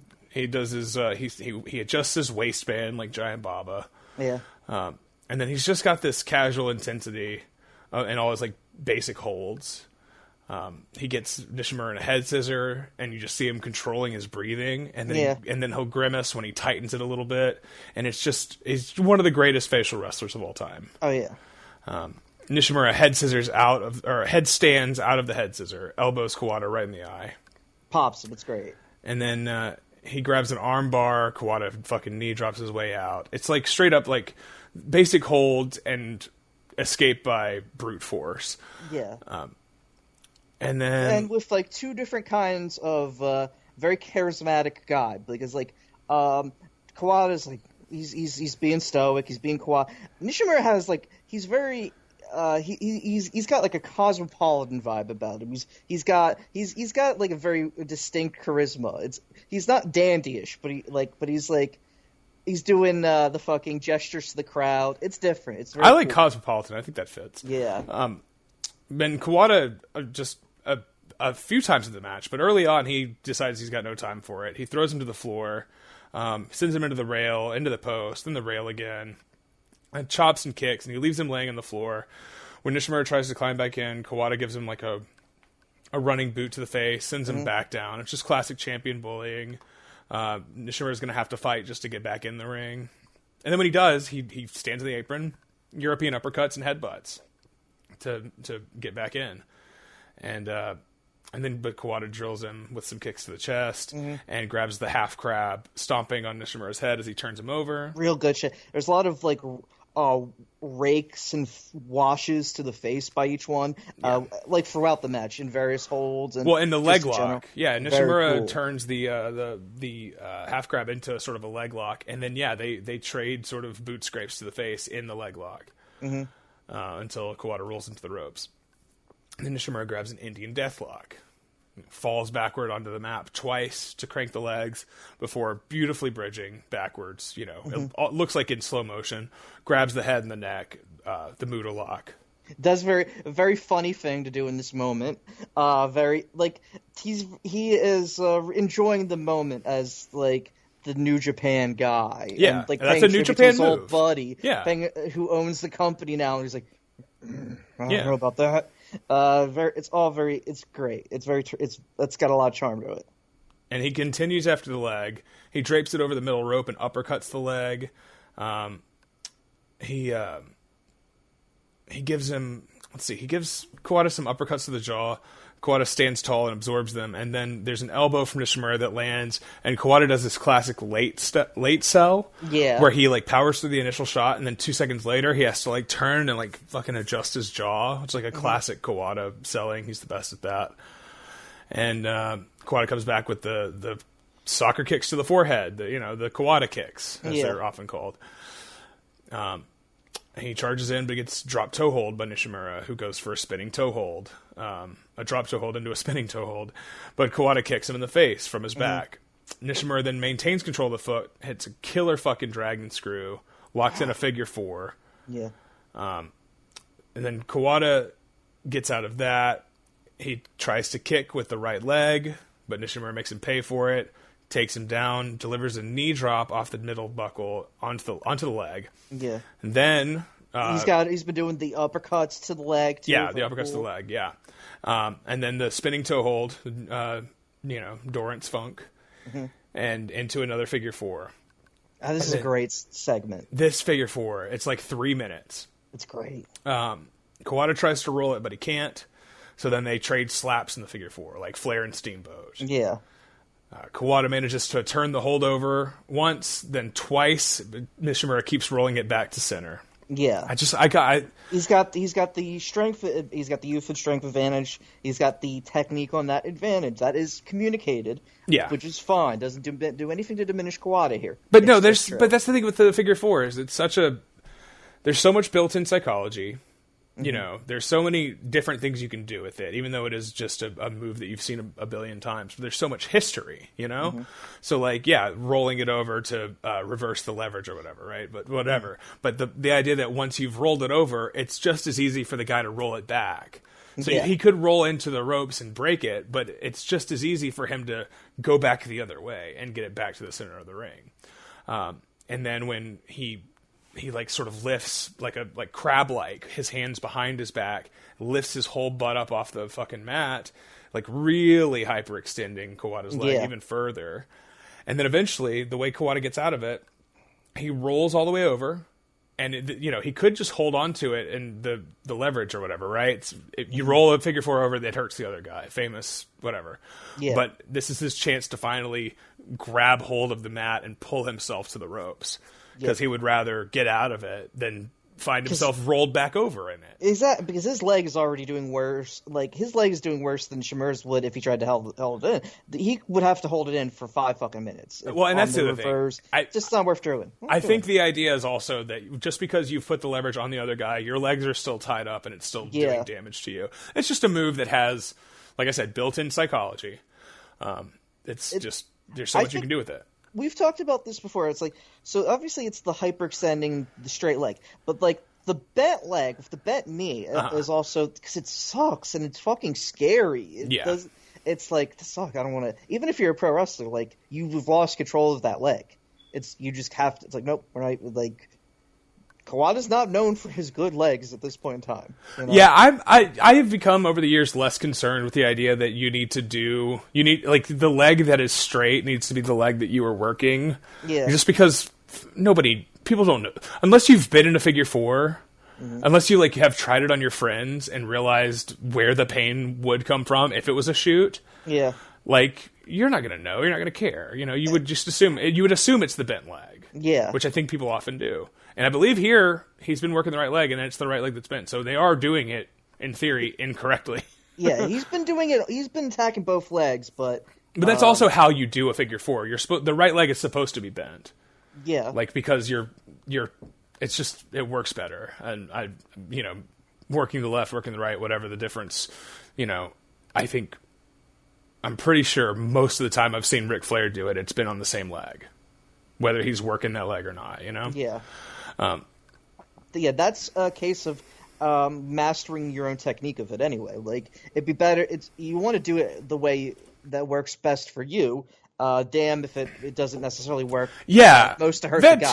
That too. Are you gonna? If you feel like you're not confident in doing it, then you might as well just do a goddamn sharpshooter, right? Yeah, but even did Brett ever do a sharpshooter with the left leg in between the two? Probably not. Yeah. It's just. It's what feels natural to do. It's muscle memory. The move should be done the way you do it, and not. With that said, it's really cool when people do get to the minutia and switch things up, like hit it from the other side because of attention to detail. Who's noticing it, really? That's we are while we write. That's an apple pie and blueberry pie kind of thing, Both are good. Both are good. Yeah. Just do a good figure four. That's what counts most. Make it look build good. The drama, and that's what they do here. Back up. Nishimura goes for the German. Kawada does his sort of Pele kick, the backwards leaping enziguri. Yeah. Hits a brutal backdrop. Nishimura landing in the classic All Japan style, right in his head. And then back to their feet, both of them. Nishimura steps the one foot in between the legs and tries to grab the under the armpit for the abdominal stretch. This is so awesome, where they chase each other around. He's got the leg in between the legs, and he's trying to grab under the armpit and get the abdominal stretch. Meanwhile, Kawada's bending over and doing the same to him. One of the coolest things you can do in a wrestling match is two guys fighting over an abdominal stretch. I feel like I've said this a couple episodes in a row now. It's good. It's just continuously good. It's so fucking... And here, it's so good. Because when Kawada finally gets it in, it's like, oh, I got you. This is a hold I know. You shouldn't have tried one on me that I know. And he stretches the fuck out of Nishimura with this abdominal stretch. Pushing the head down. Oh, yeah. I love that. It's like almost playing with it, but it looked fucking painful. And then falling backwards, turning it into a cradle. That gets two. And then Nishimura grabs a sleeper hold. It's just straight up old school, right? Yeah. Except for he grabs a sleeper hold. Kawada's like having none of that. Squats down, finds the leverage, backdrops Nishimura right under his head a second time. And then he charges in at Nishimura, and Nishimura then this time is ready, leaps and spins sort of 180 degrees around, like sort of like goes for a sling blade almost, but grabs the sleeper and falls to the mat with it to secure the hold. Gets in the body scissors. Yeah, Long limbs. That's a good part of this. He's just a long motherfucker. Yeah. He's not tall, but he's long. He has the physical traits that make this style work best. This is the same, it's Inoki and Fujinami and all these guys. Yeah. Their bodies allow them to do these things and make them look good. Yeah, Kawada is Toad Man. Yeah, we'll get to a thing where that really shows here in just a minute. Kawada breaks that sleeper, so Nishimura goes back to the earlier plan. He grabs the abdominal stretch, rolls it back into the cradle the same way. Kawada kicks it too. And then Nishimura immediately finds himself in possession of the left arm and grabs a Jujigatame right from there. Mm-hmm. Yeah. And Kawada, this is another case where Kawada's like, okay, he could try to like wrestle his way out of this, or he could just try to get up and stomp Nishimura's face, which is what he does. And that's how he gets out of it. So like Nishimura is in like firm control of this match for the most of it, right? Yeah. He's controlling the holds. But then Kawada keeps like, when he gets a chance, he lands some heavy shots, big kicks, like big suplexes. And despite not maintaining control for much of the match, he never loses like his momentum really. If you're a good striker, you can let the match fall out of your control, quote unquote, a little more, and it makes it work within the match. Yeah, because you have the ability to change the match with one. You got the knockout punch. Yeah, exactly. Yeah, you could be losing in rounds and points or whatever, and then still get the win, which is what happens here. And then Kawada, seemingly with something to prove, he does, and I don't think I've ever seen him do this move ever before or since. He puts an octopus hold on Nishimura. Yeah, it's like, just fuck you, like, this is yours, that's your guy, fuck that. It's so funny. It doesn't look bad, but it's specifically what you said, stumpy. That move works if you have long legs, and not if you don't. Like, you can't. So it looks a little goofy. Kawada seems to realize this, so he sort of works his way out of it, sits him down before transitioning to the not a submission promotion, All Japan. No. But if there is a signature submission for All Japan, for King's Road main events, it is the Stretch Plum. The goddamn Stretch Plum. Stretch motherfucking Plum. I love this move. It's so cool. Just fucking up the face. It's one of the great submissions of all time. It really is. It's very simple, but it looks very painful. Yeah. It's just... it's just like covering the eyes with the with the face. Like that's such a cool way to hold it. It's not like it's like you don't have to get it around the neck. You just have to fuck someone's like upper like the head neck up in some way, and it works. So it can hurt the neck. I think the idea is it really stretches the upper abdomen. Yeah, like I don't know, near the pectoral muscle or whatever. It like really yanks that in an awkward way. I've gotten older. If I like reach too far for something, I'll get a cramp there. And so watching them do this, like, like sort of under the armpit, just like off to the side of like the breast or whatever, like it gets like, it's a really shitty spot to get a little cramp in. Yeah. And so watching him do this, and he really cranks the fucking shit out of this one. I love the Stretch Plum. Oh, yeah. Also, it's called the Stretch Plum. Mm-hmm. What does that mean? It was Plum America's finish. And that's because of course, who? There's fucking JWP, Joshi wrestler. Oh. Yeah. Sorry. Well, it's like the stretch muffler. Like, for whatever reason, we just accept that you just call it that instead of like the plum stretch, the muffler stretch. And that's fine. Because those moves are cool. Okay, so who's muffler? I don't fucking know. Well, that's because because it goes around the neck like a scarf. I see. And that's like an old timey way to say scarf. Muffler. I see. Okay. Oh, muffler. Well, I'm learning so much. Plum Mariko. That's a name I've seen. Mm-hmm. Maybe I've seen a match of hers. So she invented this move? Yeah. I was going to give it up to Kawada stole it? know. And they call it the same thing? Yeah. Well, that means he stole it, but he's like, no, he didn't call it the Dangerous K stretch. Right. I was like, he didn't say it was the Arnold Palmer. He said it was the Stretch Plum. the Stretch Plum. Shouts out to the Mike Fossey tweet. Yes, of course. Good. I think this is mine now. Yeah. Geez, Stretch Plum. Let's see here. So they get up, they trade elbows, And, Kawada's going to win that, obviously.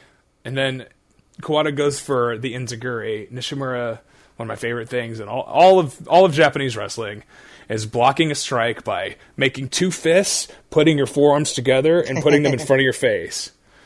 Which is like it's classic All Japan too, but to block the Gamengiri that way, so cool. And then Nishimura hits two beautiful barefoot enziguris of his own. Oh yeah, love a barefoot enziguri. It's not going to make the sound maybe like a kick padded, Yeah, but it just looks cool. It looks like it hurts like fucking hell too. And German suplex hold, perfect bridge. Oh yeah, and the crowd believes. The crowd's like into it now. Nishimura believes that he could be the next Triple Crown champion.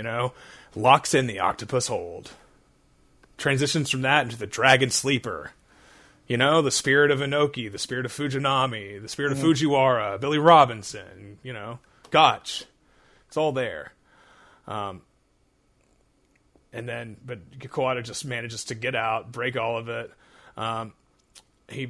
Kawada hits a front suplex, and this is a little tricky here. They try to do the thing where he's sort of got it, like Nishimura's got him for like a power bomb or a pile driver. Kawada flips him backwards, and he maintains the waist lock. Oh yeah. And this is where they would both bridge up, spin it around into a backslide, which is a classic old school spot. They can't do it, and I'm pretty sure it's because Kawada can't do his end of the bridge. No, yeah.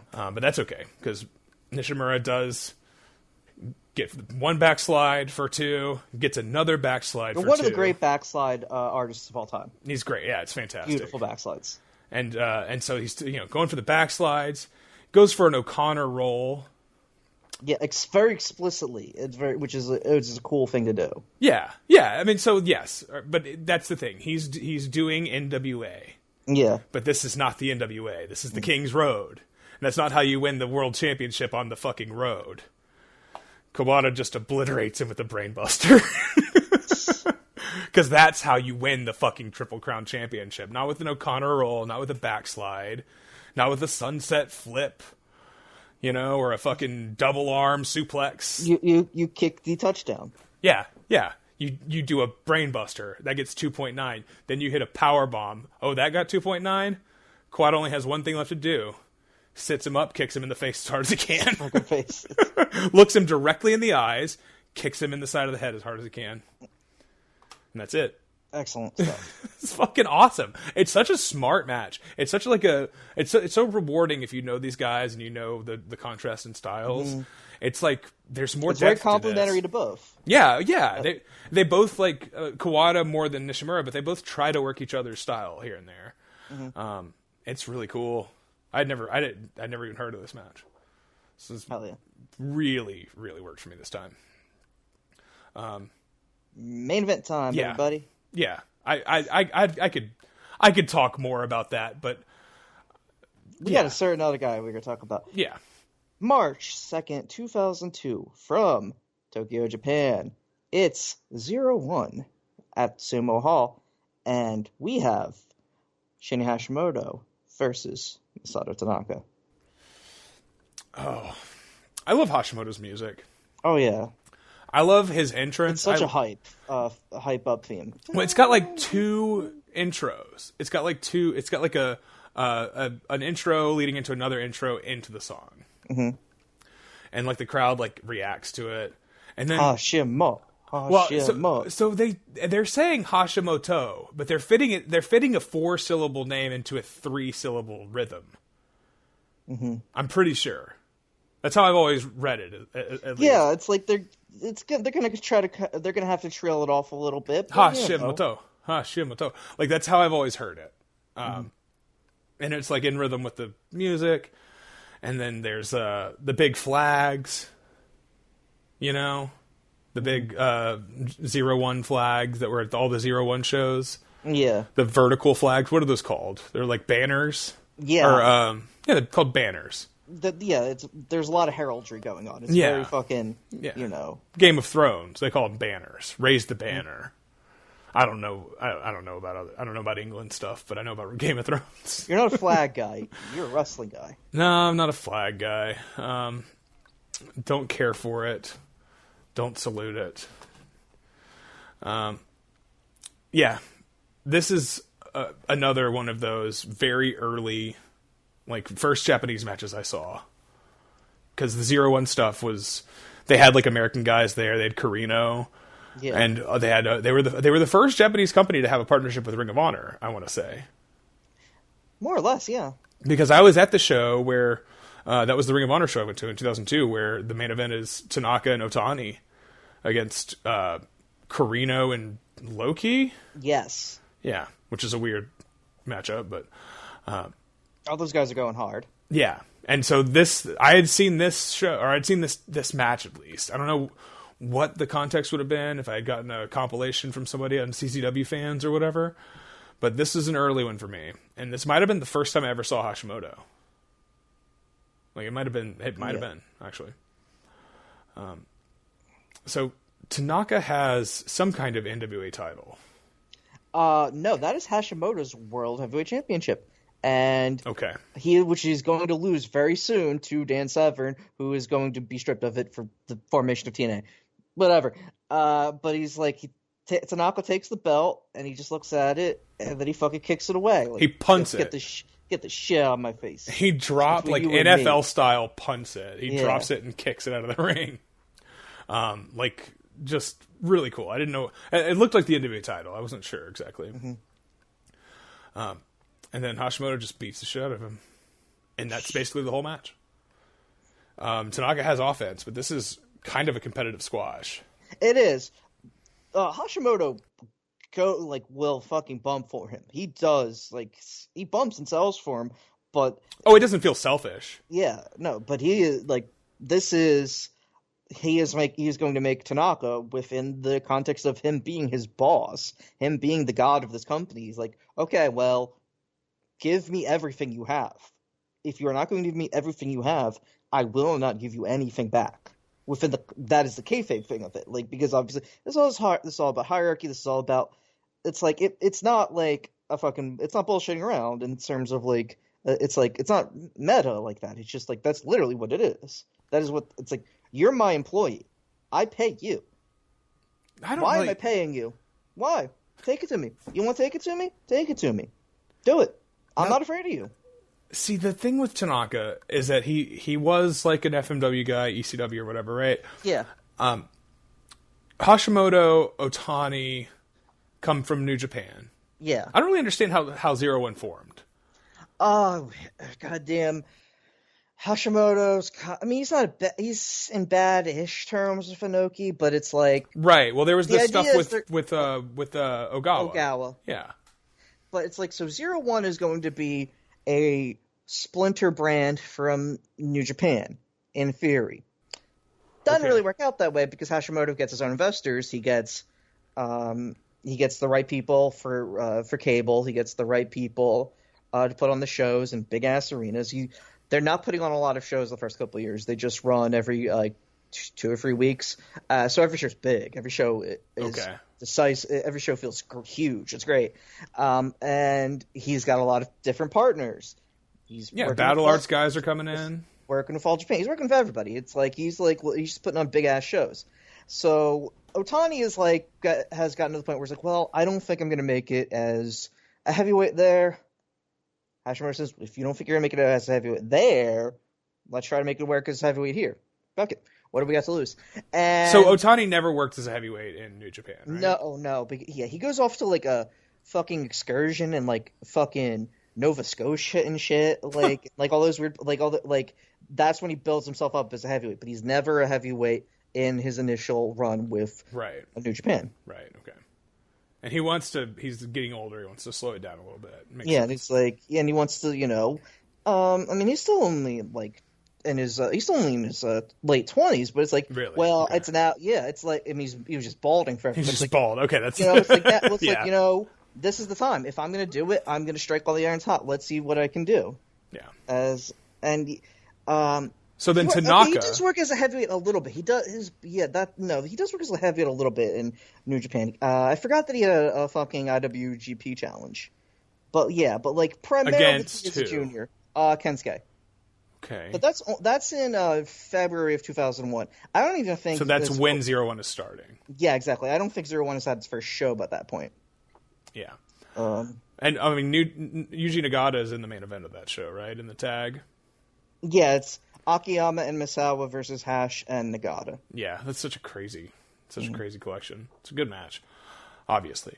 But yeah, Tanaka being a guy coming in from outside also.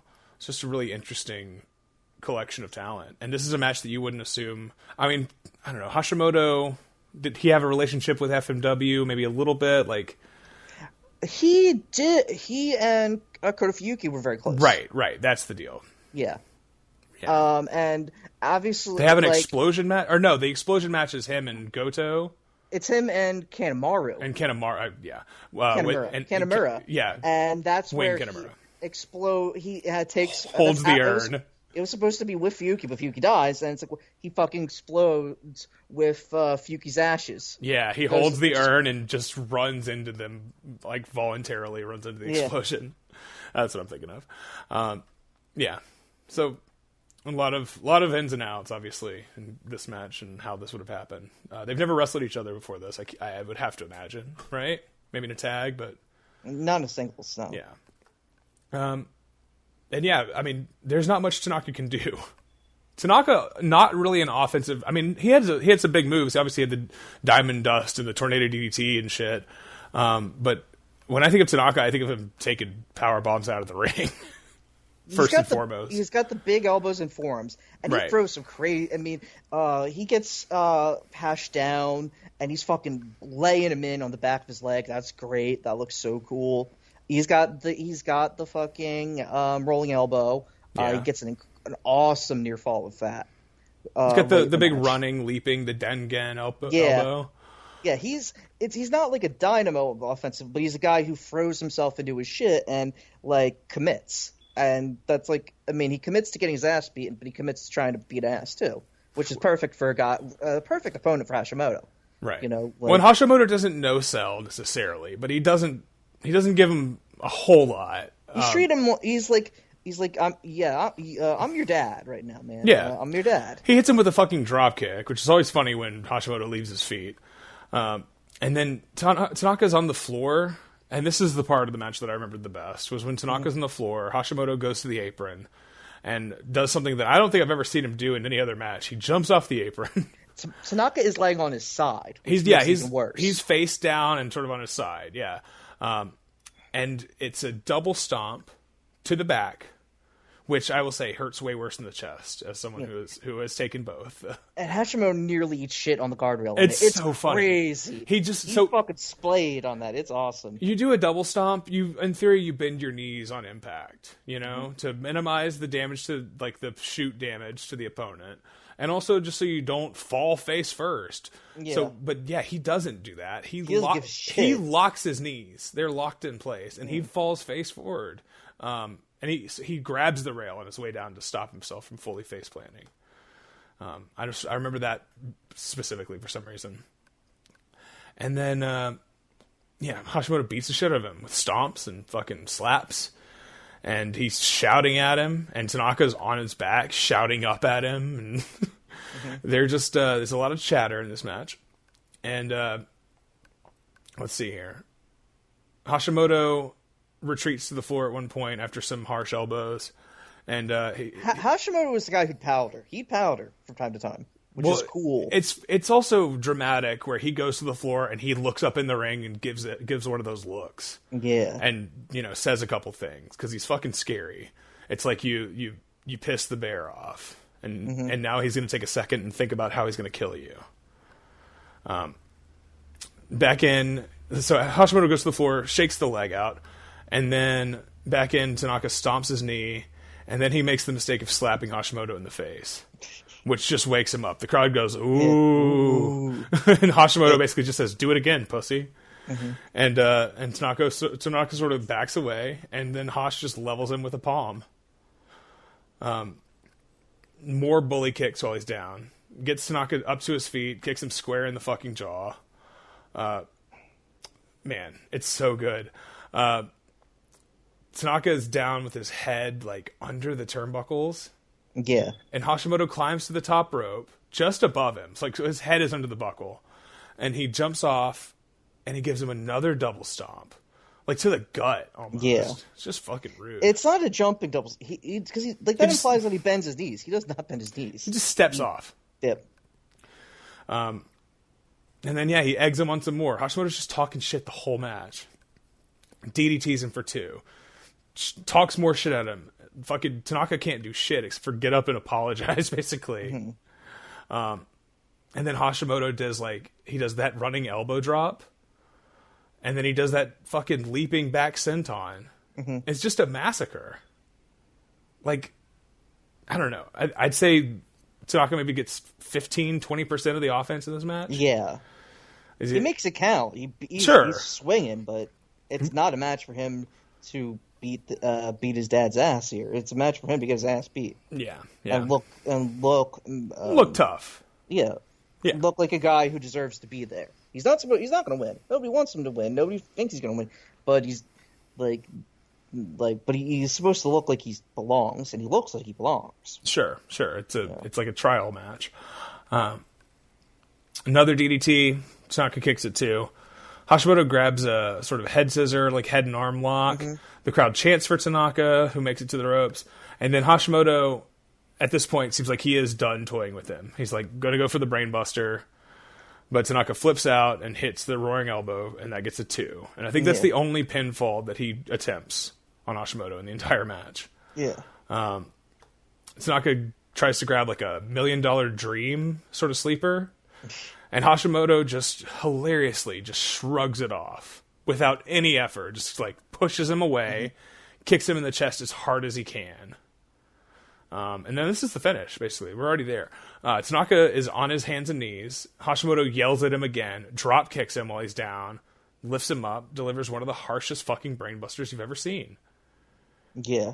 Like, this is an episode full of brainbusters, and this is the best one. Well, I was saying to you, I think that must be one of the scariest moves to take, is Hashimoto's brainbuster.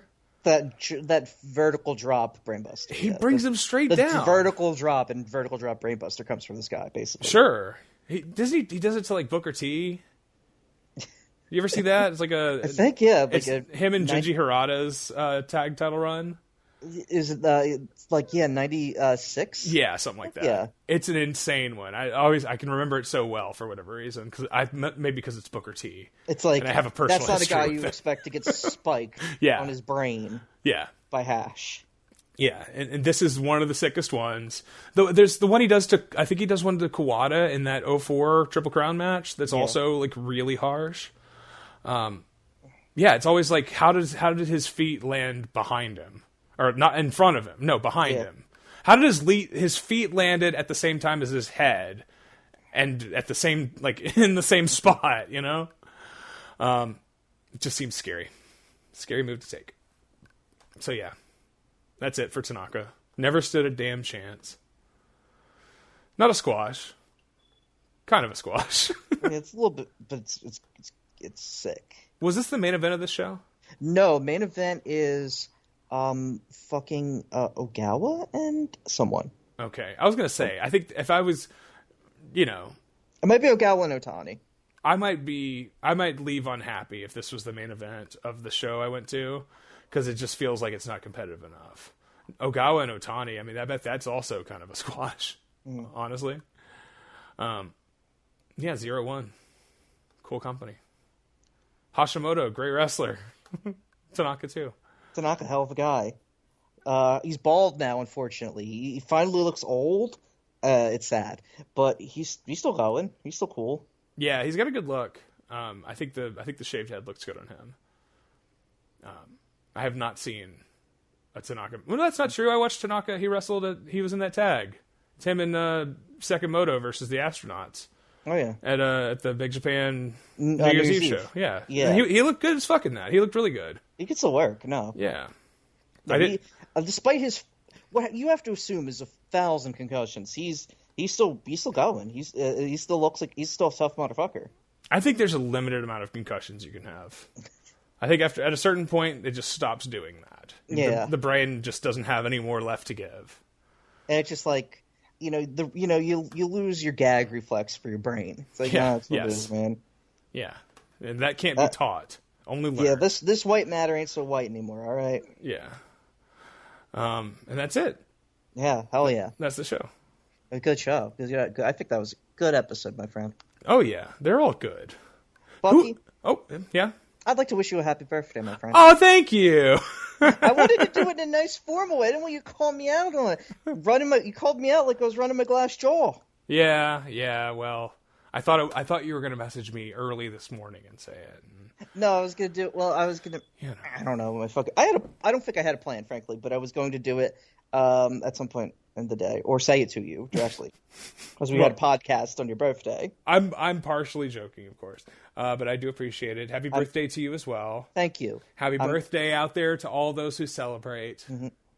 March birthdays, February birthdays, so on. All and the so great forth. birthdays. Pisces, the other ones. I'm an Aries. You know what? When somebody says I'm a Cancer, and then you say no, but what's your star sign? It's a classic. I've done that joke probably a dozen times in my life. I did it the other day, in fact. Like, seriously, 4 days ago I dropped that one. And then I was like, I do it to everybody. Don't feel bad. Folks, thanks for listening.